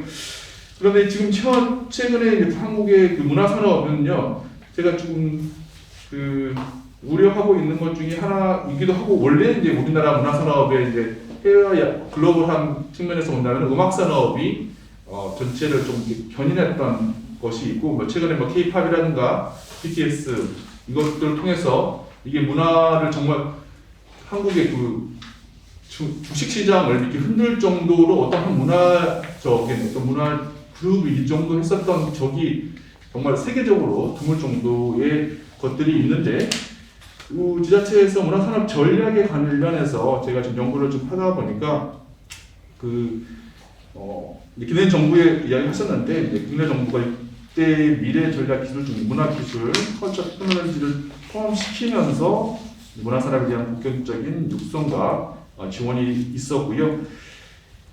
이제 중앙에서 이렇게 하면서 지자체에서도 다양한 어떤 문화 이런 산업들을 만들어내고 있는데 좀 전에 많이 이야기를 하고 있었는데 저는 이제 영국의 이제 그 사례를 특히 영국에서 런던의 사례를 보고 있는데 제 개인적으로도 런던이 그 이전의 과거의 어떤 부정적인 이미지에서 문화 선도 도시로 변하는 것을 정말 20세기가 보게 몸으로 체험을 하고 있고 여러 번 방문하면서부터 단순히 눈에 보이는 어떤 그 이전의 어떤 오래된 공간들이 실제 거기 안에 프로그램에 들어가면서 그 사람들과 만나면서 지역민 나가서 해외의 그런 관광의 어떤 큰 역할까지 하는 것들을 보게 되는데 그것은 비슷한 시대네요. 김대중 대통령과 상당히 친했던 거라 유명했던 이제 영국의 토니 블레어 총리가 했었던 이제 창조 산업이라든가 창조 영국이라는 그런 정책 슬로건을 통해서 그때의 그런 기원을 통해서 지금 이제 그 자료에 나와 있는데 프라이스 워터하우스 쿠퍼스에서 얼마 전에 나왔던 세계 도시 순위에서 런던이 세계 1위를 차지를 하고 있습니다. 서울이 없네요. 그래서 이런 요즘에 가장 좋다고 우리가 좋은 것이라고 하는 영어 단어 핫한 것이라고 하는 것들이 지자체 런던시에 특히 이제 중앙정부의 지원을 통해서 문화산업이 전략이 그대로 맞아 들어가면서 특히 이제 여러분들 잘 알고 있다시피 이제 디자인이라고 하는 것들은 사실 대부분의 프랑스라든가 이탈리아가 전통적으로 강했지만 영국이 지금은 가장 선도하는 곳으로 나와 있다고 보여집니다. 그리고 이제 지역 영상영화 정책 추진과 설립의 필요성에서 제가 좀 다른 여러 가지 이야기들을 지금 정리가 보다는 좀 러프하게 좀 고민을 하고 있는 부분인데 넷플릭스 이야기를 제가 이제 이렇게 해보려고 했는데 지금 한참 넷플릭스 관련된 이야기들이 너무 많고 OTT 관련된 이야기들이 너무 많아서 지역이 좀 감당하기 힘들 정도로 중앙 한국 영화 산업 전체, 영상 영화 산업 전체가 흔들리고 있는, 그러니까 최근에 뭐 오늘도 기사가 나왔던 걸로 또 나오고 있는데 원어에서도 이제 영화를 아예 그냥 OTT에서 바로 해버린다고 하면 이제 극장들이 받을 타격이라는 것은 정말 어마어마한 일 것 같고 뭐 최근에 그 코로나로 인해서 공격적으로 사업을 확장했던 많은 곳들이 문화산업 이외에 문화산업마저도 지금 무너지고 있는 지금 한참 아이는 중인데 그것들 넷플릭스가 이번에 그것도 가속화시키지 않을까라고 하는 그런 사례들을 제가 적어놨고요. 종현 선생님께서 처음 말씀해 주신 것처럼 처음에 부산, 뭐 전주, 부천, 광주와 함께 광주에 대한 이야기를 제가 한다면은 광주도 분명하게 어떤 목표가 있었고 목표에 따라서 정책이 시작됐었는데 20년 후에 광주가 왜 이렇게 영상의 어떤 창작과는 좀 창작의 어떤 근거지로서 보여지지 않고 있는지에 대해서는 그런 문제들을 해결할 수 있는 것이 정말 영화를 만드는 사람들이 노력을 한다고 해서 될 수 있는 것은 아니다. 그래서 정책 추진 기구를 분명하게 설립을 해야 될 것 같고 거기 안에서 구체적인 이야기들을 나눠지고 있는데 저는 그 지역 영화 성공 사례 중에 하나로 뭐 지금 이제 여기에는 들어가지 않았는데 주목하고 있는 곳들이 이제 몇 곳이 있는데, 그러니까 지역 영화라고 하는 게 두 가지가 있는데 창 제작이 있을 거고 뭐 영화제라든가 영화 향유가 있을 텐데 영화 향유에 관해서는 이제 프랑스 같은 경우는 뭐 클레르 몽페랑이라든가 북미 같은 경우에는 이제 그 캐나다의 사그네이 같은 곳들이 있고 창 제작에 관련돼서는 저는 인도라든가 그러니까 인도가 참 특이한 경우지만 여러분 잘 알다시피 그 지역마다 영화가 거기서 만들어지고 거기서 소비가 되고 있는 참 쉽지 않은 곳이고요. 또 놀리우드라고 하는 나이지리아가 세계에서 영화 편수로는 비공식적으로는 1위국가 아닙니까? 그것들이 그 지역에서 만들어지고 소비가 되는 그 순환 구조가 되어 있는 나이지리아가 있고 조금 전에 뭐 지역 영화 이야기를 하셨는데 저는 이제 부산국제단편영화제에서 영화 내심을 하면서 많이 놀래고 있는 것 중에 하나가 남미 쪽인데 남미는 지역 영화예요. 남미에서는 뭐 부에노스아이레스가 아니라 상파울루 영화가 아니라 그 지역 영화고 그 지역이 다 영화 속에 보이고 지역 창작자들이 거기에 있고 중앙으로 거의 가지 않습니다. 근데 우리나라나 약사 같은 경우에는 지역에서 창작자들이 좀 잘하면은 중앙으로 갈 거라는 거. 근데 그게 어디가 그런 문제가 발생하냐면 이제 스페인 같은 경우가 그렇습니다. 스페인은 여러분 잘 알다시피 그 이제 돈키호테부터 해가지고 뭔가 이렇게 상당히 그 스릴러라든가 그런 문학들이 강한 곳인데 그래서 저희 영화는 한 800편 정도 매년 영화를 받고 있는데 400편이 매년 10년 동안 공포 영화입니다. 공포 영화인데 그 영화에서 성공한 감독들은요 2년 뒤에 연락하면 스페인에 없습니다. 다 헐리우드에 가 있습니다. 그래서 그런 식으로 다 가버리고 있는데 지역 영화가 좀 잘 되더라도 그것을 막을 수 있게 그 사람들 가지 않고도 현지에서 그러니까 지역에서 영화를 창작하고 그 영화가 보여주고 지역민들과 이야기할 수 있기 위한 어떤 체제를 만들어줘야 되는 거고 그러기 위해서 한 개인이라든가 일부 그룹으로서는 좀 쉽지 않겠다라고 생각을 합니다. 그래서 뭐 지금 한참 뭐 여러 가지 여러분들이 볼 수 있는 여러 가지 그 예시들을 보였지만 제가 이제 마지막 장에서 그 이야기를 하고 있는 광주 지역의 영상 영화, 지역 영상 영화의 어떤 발전을 위한 추진 기구, 발전을 위한 추진 기구가 필요한데 그것들이 만들어지고 원하는 소통이 있어야 된다고 생각을 하고 있습니다. 현재 이제 광주가 광주정보문화산업진흥원 중심으로 이제 지역 영상 영화 정책이 되고 있다는 것은 그러니까 그 이름 자체에서부터 그리고 이제 실제적으로 안에서 이제 활동하고 있는 것에 대해서도 제고가 필요하고 그 시는 물론 구단인데 이제 부산 같은 경우에도 저 영화제도 이제 부산의 어떤 특별한 구하고도 일을 계속 하고 있습니다. 영화제인데 시가 아니라 구하고 10년 동안 계속해서 창작 프로그램을 하고 그 영화 나오는 것을 영화제 상영하고 그 구에 있는 곳에서 상영하는 그런 것들을 통해서 그러니까 시만 또 바라보는 게 아니고 뭐 동구면 동구하고도 창작 프로그램 또 상영 프로그램이 되어 있으면서 그 구의 문화 정책을 대표하는 것이 또 될 수 있기 때문에 저는 이 준비하다가 갑자기 지금 상당히 춥거든요. 근데 추운데 제가 다른 이야기 하려고 하는 게 아니라 제가 이제 집이 광주고 영화를 다른 곳에서 지금 부산에서 하고 있는데 뭔가 광주의 영화는 춥다는 생각이 듭니다. 근데 이게 변하지가 않았다는 거죠. 그러니까 제가 학교를 학생들한테 광주장에 가서 영화를 보라고 그러면 첫 마디가 춥다고. 어릴 때 춥고 지금도 춥다고 하는데 이거는 무슨 문제를 가장 기본적인 문제가 해결이 안 되고 있다는 것에 제가 어떤 알레고리라고 정말 타이밍 너무 좋네. 알레고리라고 생각을 하는데 그 구체적인 내용보다 이거 그러니까 모든 사람들이 느끼는 6차원적인 문제점부터 해결해 나가면서 좀 나가야라고 하는 어떤 저의 약간 농담 섞인 이야기지만 그런 것을 위해서는 정말 정책 추진기구가 생기면서 거기 안에서 시, 구, 다양한 단체들이 좀 이야기를 해서 광주가 4점 몇 회라고 하는 그런 정도의 장점이 있고 이렇게 지역에서 열심히 일하시는 분들이 있기 때문에 이거를 좀 모아내야겠다. 모아내서 또 광주뿐만 아니라 노예부하고도 또 일을 또 하면서 그렇게 한다면은 충분히 가능하다고 생각합니다. 그런 곳들을 되게 많이 만났습니다. 제가 캐나다에서도 또 지금 제가 말씀드리는 그 지역 영화가 성공한 것들은요 거의 대부분 중앙의 지원은요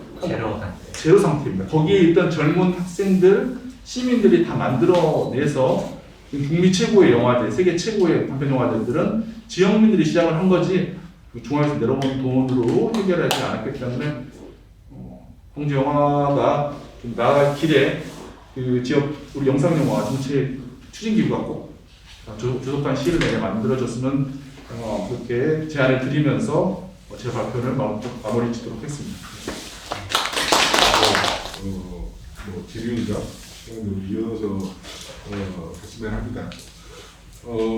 지금까지 이제 이번 연구를 추진하게 된 배경 갖고 연구 과제를 설정하게 된 내용 그리고 각 연구 과제별로 선생님들이 발표를 해주셨는데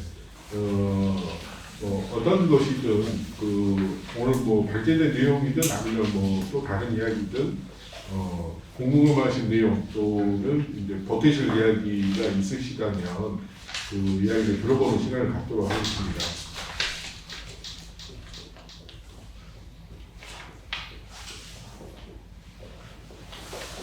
그냥 자연스럽게 얘기하면 저도 의견을 좀 잠깐.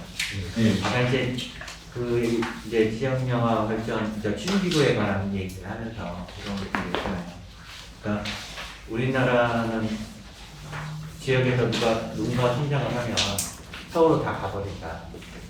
그런데 그러면 그 사람들을 여기에 지역에 계속 남아서 그런 뛰어난 작업을 했던 감독이나 창작자나 제작자들이 지역에 계속 남아서 할 수 있는 인프라를 지역에 만들어야 되는 건가?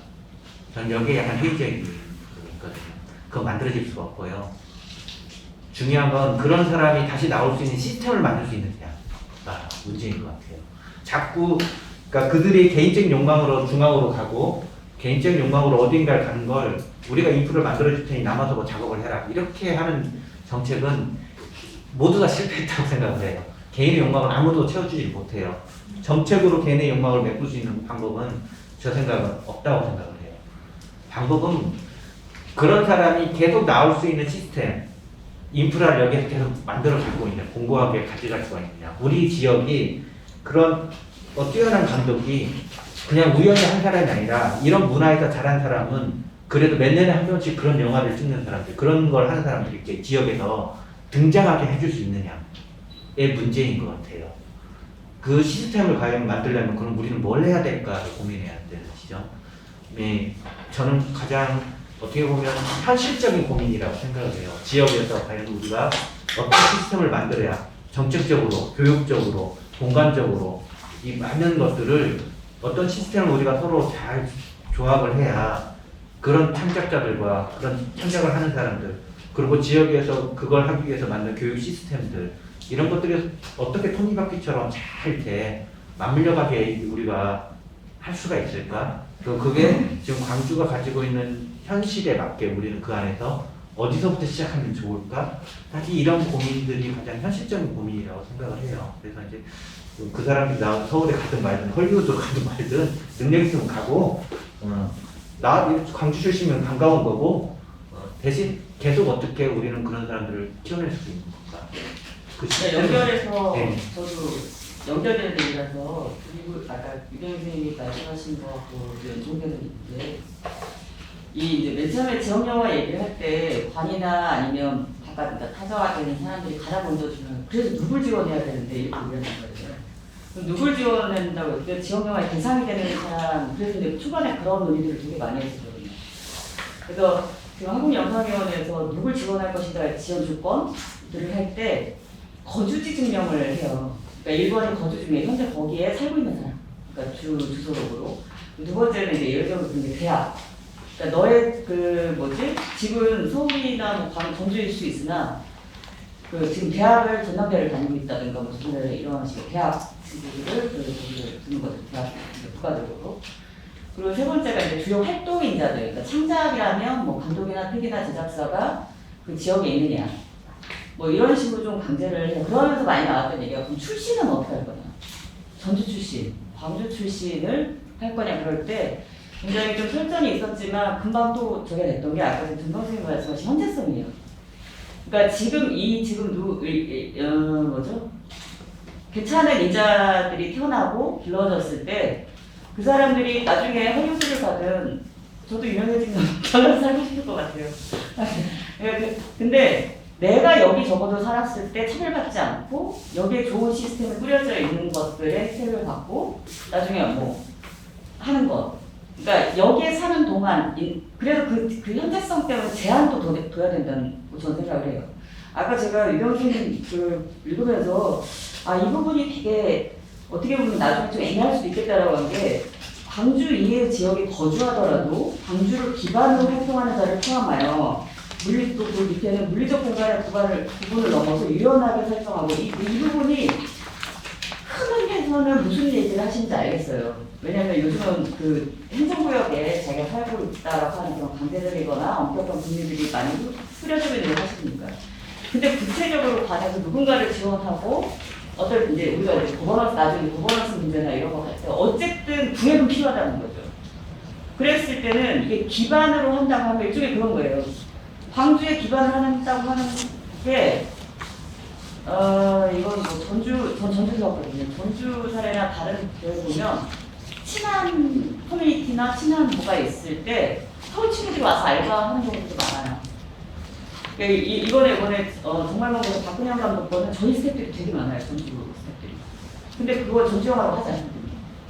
이렇게 하면 그렇게 결합할 수는 있어요. 그래서 영상위원회에서 마지막 단계가 뭐냐면 주요 스태프들의 그 감독 PD, 촬영 감독은 아니고 감독 PD 제작사가 그 지역이거나 아니면 전체 스태프 중에 50% 이상이 그 지역에 저기면 그 해당 광주 지역 스태프들이 감독은 뭐 서울 친구고 뭐 이럴 수 있는데 나머지 50에서 70%를 가산점을 많이 주는데 최소가 50% 이상이에요. 그러면 지역 영화를 해주겠다라는 거예요. 그러면 지원을 광주 영화로 지원을 해주겠다. 그리고 이제 마지막인데 지역 콘텐츠 문제거든요. 지역은 상관없어. 근데 만약 광주 지역에 어떤 설화나 어떤 뭐 그 5.18이든 뭘 가지고 있다면 그거를 지역 콘텐츠로 생각해서 지역 영화로 해주겠어. 이게 이제 5가지가 지금 전주국제화대 저희 로컬 부분 얘기할 때도 계속 논의되는, 그러니까 누구한테 작품을 받아서 누굴 지원할 거야 할 때 1차적으로 나오는 거라는 거죠. 어쨌든 룰은 필요하고 그런 부분들이. 그래서 저는 현재성에 관해서 지금 현재 살고 있는 이 지역민들, 지역 영화인들에 관한 지원, 그리고 양성, 그 차후에까지 출신 여기서 학교 잘 다니고 단대 가서 잘 살고 있나 보죠, 그죠? 근데 또 바깥으로 이게 저는 또 열린 거라고 생각하는 게 제가 전주 사람이에요. 저는 사실 바깥에서 전주로 왔지만 광주 출신 아니어도 제가 광주를 10년 산다면 전 지역 영화이면 된다고 생각해요. 그러니까 지금 그 사람이 현재적으로 어느 지역에 뿌리를 내리고 살고 터전을 일구고 있느냐에 관한 그런 부분들이 보장되는 것. 저는 그게 1차적으로 그래서 그런 현재성을 지원하는 것. 그러면 근데 그 현재성을 지원하기 위해서 그 구획을 좀 제한하는 것. 이런 것들이 동시에 좀 필요하지 않을까 하고 여담으로 마지막으로 그 이제 유경 선생님 그 관련해서 콘텐츠 제가 광주 얘기할 때 광주 이제 다른 데서도 전화를 받으면 이번에 저희가 5.18 할 건데 무슨 얘기냐면 지역 영화를 콘텐츠 지역의 흉토성 지역의 어떤 특수 콘텐츠로 한정하는 부분이 여기가 되게 세요. 지역 영화의 감독들을 얘기했을 때 감독들이 제일 싫어하는 말이 지역 콘텐츠로 뭘 하라는 거를 우리한테 누가 해요. 우리는 지역에 살 뿐이지 우리는 그냥 영화 감독이고 우리는 우리가 하고 싶은 사람 얘기가 있고 허지웅 감독이 뭘 만드는 게 광주에서만 벌어지는 일이 아니잖아요. 뭐 김현정 감독이 대구에서 만드는 게 대구에서만 이루어지는 게 아니듯이 그러니까 그런 걸 창작자한테 제한을 둘 필요는 없다.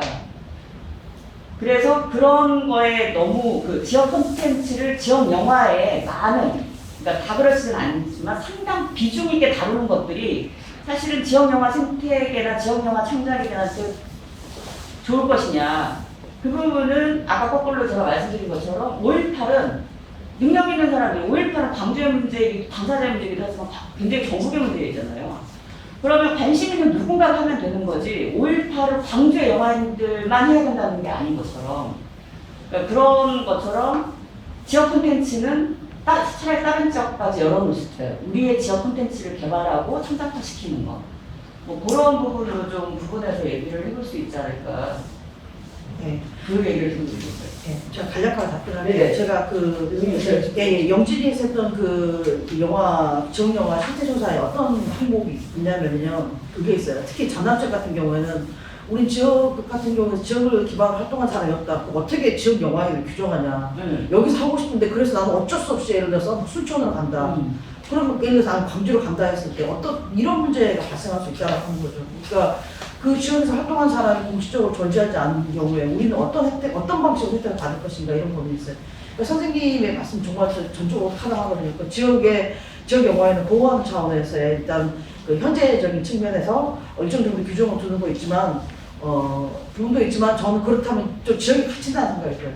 제가 이 광주 영화에 대한 데이터베이스를 하면서 그때 이제 영화의 그러니까 파티 같은 게 모임이 있었어요. 그러면 거기 보면은 제가 놀랐던 게 어떤 게 있냐면은 다른 지역에서 자기의 그 프로필을 가지고 와요. 예를 들어서 연기를 하고 싶은 친구였어요. 근데 그 친구는 서울에서 와요. 서울에서 와가지고 이걸 여기서 어찌됐건 다양한 루트에서 이걸 같이 작업을 하고 싶어서 적극적으로 자기 프로필을 갖다 제출하는 이런 모습도 봤거든요. 그런 거나 아니면 광주나 서울로 오가면서 계속해서 작업을 하고 있거나 아니면은 뭐냐면은 그러니까 현실적으로 거리 문제 때문에 내가 뭐 전북 남원에 사는데 실제로 광주 영화 활동은 광주에 산단 말이에요. 그러니까 광주하고 남원을 왔다 갔다 하는 케이스도 있단 말이에요. 이랬을 경우에 어떻게 행정적으로 물리적인 어떤 태도를 딱 둬버린다면은 우리가 그건 좀 아닌 것 같다 생각이 들어요. 그러니까 그 주소지라는 게 저희는 거꾸로 그러거든요. 전주에 후반 작업 시설이 좋으니까 이게 뭐 어쩌고저쩌고 할 때 제가 농담 아니죠. 반농담 삼아 얘기하는 게 전주에 주소지 옮겨. 아니 이게 농담이 아니고 그러니까 네가 서울에 가서 반은 서울에 가서 활동도 할 수 있고 순천 가서 뭐 광주에서 할 수 있는데 지역의 세금으로 조성된 지역 저기로 지원을 뭔가를 받아야 된다면 어쨌든 전주 시민이어야 된다는 거죠. 그러니까 그 현재성을 말씀드리는 거예요. 그러니까 출신이거나 광주에서 오랫동안 일해왔던 뭐 이런 것들 따지는 게 아니라 지금 만약에 광주에 좋은 재적 지원 시스템이 있어서 그러면 적어도 1년 전에는 너가 이 광주 시민으로서의 서류를 가지고 있어야 된다. 저는 그게 알게 모르게 굉장히 소속감에 영향을 줄 거라고 생각하고요. 또 하나는 조금 더 유동적으로 생각을 해본다면 그러다가 나중에 끊어 갈 수도 있겠죠. 그런 거에 구애받지 말자라는 거예요. 외려 저는 그게 폐쇄적인 게 아니라 훨씬 더 유연할 수 있다고 생각하고요. 또 하나는 대학같이 적용을 해도 괜찮다는 생각이 들어요. 대학은 내가 지금 본가가 뭐 일산이고 저기지만 광주 대학을 다니면서 내가 광주 지역영화인으로 할 수 있는 것처럼 일테면 내가 지금 여기 프로젝트든 소속이든 광주 영화인 영상인 연대의 어떤 일원이건 어떤 것들을 할 때 참여하는 적이면 저는 그런 어떤 프로젝트 하면서 그 사람을 지역영화인으로 소속해줄 수 있다고 생각해요. 근데 진행해보시면 알겠지만 그 사업이나 이런 거 진행해보면 좋은 저기가 있을 때 정보 빠르고 능력 있는 친구들이 빨리 와요. 그러면 사실은 지역에서 저희 이제 좀 그냥 쉽게 베이비라고 하는데 베이비들이 무럭무럭 커가고 있는데 벌써 다 성장한 친구들이 와서 프로젝트 싹 따가고 싹 따가고 이런 경우들이 심심찮게 있거든요. 그러니까 저는 그런 부분들에 관한 어떤 조건, 허들이라면 허들 또는 뭐 이렇게 절차적 저기란 단계라면 단계들이 좀 일어나기 필요할 수 있다. 그래야 그 지역의 자산 양산으로 남는 부분들이 있잖아요.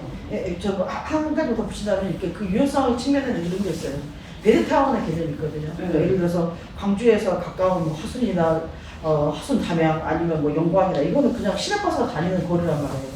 근데 거기서 주소지를 거기 돼 있다는 이유로 해서 광주에서 어떤 할 때 영화인들 포스트 지웠었다. 그거 너무나도 굉장히 행정적인. 그 부분은 저는 행정적으로 저희를 보셔야 될 수도 있어요. 전주시에 사는 것도 전주시 아니고 전라북도인 경우들이 제가 협의해서 그때 대상을 정할 때 있거든요. 그러니까 여기 광역에서 더 그럴 수도 있는데 더 크게 도 단위까지는 저는 꽉 빼시킬 수 있다는 생각이 있어요. 지원 저기서. 이 문제가 네. 발생되는 이유는 딱 하나잖아요. 뭐냐면 쉽게 말하면 지원의 근거를 합법적인 행정적인 처리, 행정적인 그러니까 형식과 내용이 있는데 형식적인 처리는 그러니까 법과 행정적인 처리 안에서 가능하게 되는 부분을 두기 위한 기준점이잖아요. 그러니까 주소지가 여기 있느냐, 뭐가 있냐 이런 형식적인 것들을 메꾸는 건데, 근데 이건 그런 거죠. 아직 이 형식적인 이 부분을 왜 우리는 법과 행정 쪽에서 하게 되느냐? 예산이 어디에 속해 있느냐 때문에 행정적인 부분을, 형식적인 부분을 할 수밖에 없는 거죠. 그 지원하는 돈이 어디 주머니에서 나왔느냐 때문에 주는 것도 누구한테 주느냐 구분할 수밖에 없는 거죠. 결국 뭐냐, 이걸 모두가 이 지역에서 사는 사람들한테 동등하게 혜택을 받고 할 수 있는 방법을 만드는 건 나오는 주머니 합쳐지는 수밖에 없는 거예요. 나오는 주머니를 계속 구분해 놓는 상태에서는 법적, 행정적 구분은 계속 존재할 수밖에 없어요. 이건 나오는 주머니를 합치는 수밖에 없는 거죠. 그러니까 나오는 주머니를 합치는 방법은 기금 방식밖에 없는 거예요. 그러니까 예를 들면 정주시, 광주시 기초지자체인 구별로 나눠져 있죠. 광주 광역시가 있죠. 광주 광역시가 포함되어 있는 따로 어떤 전라남도가 있죠. 아까 말한 현실적인 일일 생활권과 활동 범위 안에서 모두가 왔다 갔다 하면서 지금 활동을 하고 서울까지도 2시간 반이 3시간이면 왔다 갔다 하면서 활동을 하고 있는데, 근데 이 좁은 나라에서 기초 예산에 그 나오는 주머니만 따라서 다 나눠놓고 나면은 기초 지자체로 가면 어느 구에서 그 구에 사는 사람들만 지원하는 프로젝트 이렇게밖에 안 되면 대상도 한정이 되고 이 문제가 계속 충족이 되는 거죠. 결국은 그러면 이걸 행정적으로 법적으로 해결할 수 있는 방법이 이런 방법이 기금이거든요. 지능기금 만드는 것처럼 기금은 기금 같은 행정적 방식과 법적 처리 조례를 만들어서 하면은 그 지역이나 행정적인 부분, 형식적인 부분들을 뛰어넘을 수 있는 방법이 생기는 거거든요. 그러니까 그런 것들을 현재 현실적인 법 체계 안에서 고민해 볼 필요성들이 있는 거죠. 우리 지역은 현실은 이렇다. 실제로 광주에서 활동하지만 사는 지역도 여기고 저기고 뭐 이러고 다 이런 상황에서 이 사람은 광주 영화인이다 아니다를 형식적인 걸로 법과 행정적인 것들로 구분해서 지원을 하냐 마냐, 이 사람과 같이 일을 할 수 있냐 없냐 이렇게 구분하는 건 인적 인프라가 한계 있는 속에서 우리가 지금 뭘 할 수 있느냐 이런 문제까지 오게 되는데, 그럼 이걸 어떻게 해결할 것인가 라고 했을 때 아까 말한 그 영화 지역에 이제 영화 지능 기부를 만든다든가 센터를 만든다고 했을 때 라고 했을 때 그 기준점을 어떻게 잡을 것인가. 광주인은 광주 행정국 사람만 대상으로 거기 일하는 곳인가, 그럼 광주 전라남도를 다 포함하는 곳인가, 그러면 호남권을 생각하는 것인가, 이런 것들에 대한 구체적인 것들을 그래서 고민할 필요가 있다라는 거죠. 그러니까 과연 광주에 들어서는 예를 들면 영화 센터를 하나 만들고 싶어. 근데 이걸 광주 영화 영상인 센터 이렇게 이름을 한정이 지어버리면은 그 다음에 이제 이런 형식적인 문제가 계속 결부될 거라는 거죠. 결부가 될 거고, 그러면 결국은 그 형식적인 차원 안에서 구분할 수밖에 없는 거고, 예산 들어오는 것도 그 차원 안에서 들어오게 될 거고, 여러 가지 똑같이 문제가 발생할 거라는 거죠. 근데 이런 걸 뛰어넘을 수 있는 유일한 방법은 그런 지금 말하는 식으로 네. 제가 이제 바로 이야기해야 될 것 같은데요. 저 김성태 잠깐 10년 동안 일하고 있는데 10년 동안 광주에 살고 있습니다. 저는 어느 사람일까요? 집이 광주고요. 집이 여기 살고 있거든요. 첨단집을 살고 있는데 10년 동안 부산국제 단편영화제 프로그램을 일을 하고 있는데 저는 어느 지역의 영화인지 되게 갑자기 그런 생각이 확 들게 되는데 그러니까 이거를 좀 기준을 넓힐 것인가 좁힐 것인가에 대한 어떤 그 판단이 있어야 될 것 같습니다. 지금 그 예전에 제가 프랑스, 벨기에 합작 영화를 한국에서 조연출로 찍은 적이 있는데요. 우리나라 영화 아니었어요. 여기서 다 촬영했고 스텝도 제가 다 구성했는데 프랑스, 벨기에 합작 영화거든요. 도대체 이거는 또 제가 조연출이었고 나름 키스텝인데 이거는 어느 나라 영화인가? 그 이야기 다 한국에서 벌어지는 이야기죠. 한국에서 찍었으니까 한국인들 나오고 근데 주요 뭐 촬영이나 감독들은 다 이제 프랑스, 벨기에 사람들이니까 그것도 있고 이제 또 그런 생각이 갑자기 드는데 갑자기 아웃 오브 아프리카가 이게 아프리카 영화인지 미국 영화인지 그러면 거기 안에서 내용이 만약에 맞지 않았을 때 예를 들자면 뭐 코스타 가브라스가 그 고백이라는 영화를 찍다가 한참 보니까 러시아 사람 보니까 이게 반 그 자본주의 감독을 생각을 하고 열려졌는데 와서 보니까 반공산주의 영화를 찍고 있는 걸 보고는 촬영 안 돼.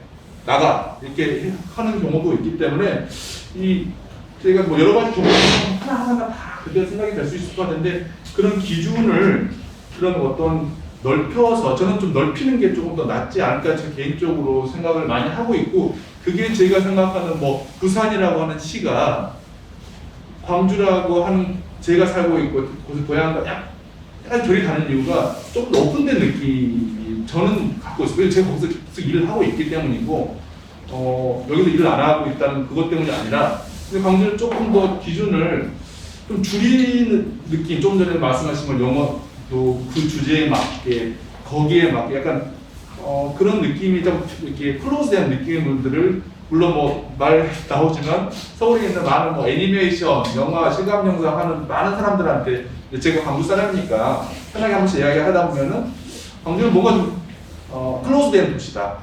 문화적으로 그러니까 열려 있는 것보다는 그냥 알아서 하겠다는 약간 느낌을 많이 받으면서 결과적으로는 뭐 정말 일을 안 하겠다. 결론은 그렇게 많이 이야기를 많이 하고 있기 때문에 그 좀 저는 열어야 되고 근데 그 열었을 때 그 판단을 할 수 있는 어떤 기구가 정확한 기준을 그리고 그 주체, 그 근거를 좀 마련해서 실제 운영하고 결과를 만들어내는 게 중요할 것 같고 그게 있어야만이 지금 발전할 수 있을 것 같습니다. 아니면은 쉽지 않을 것 같습니다.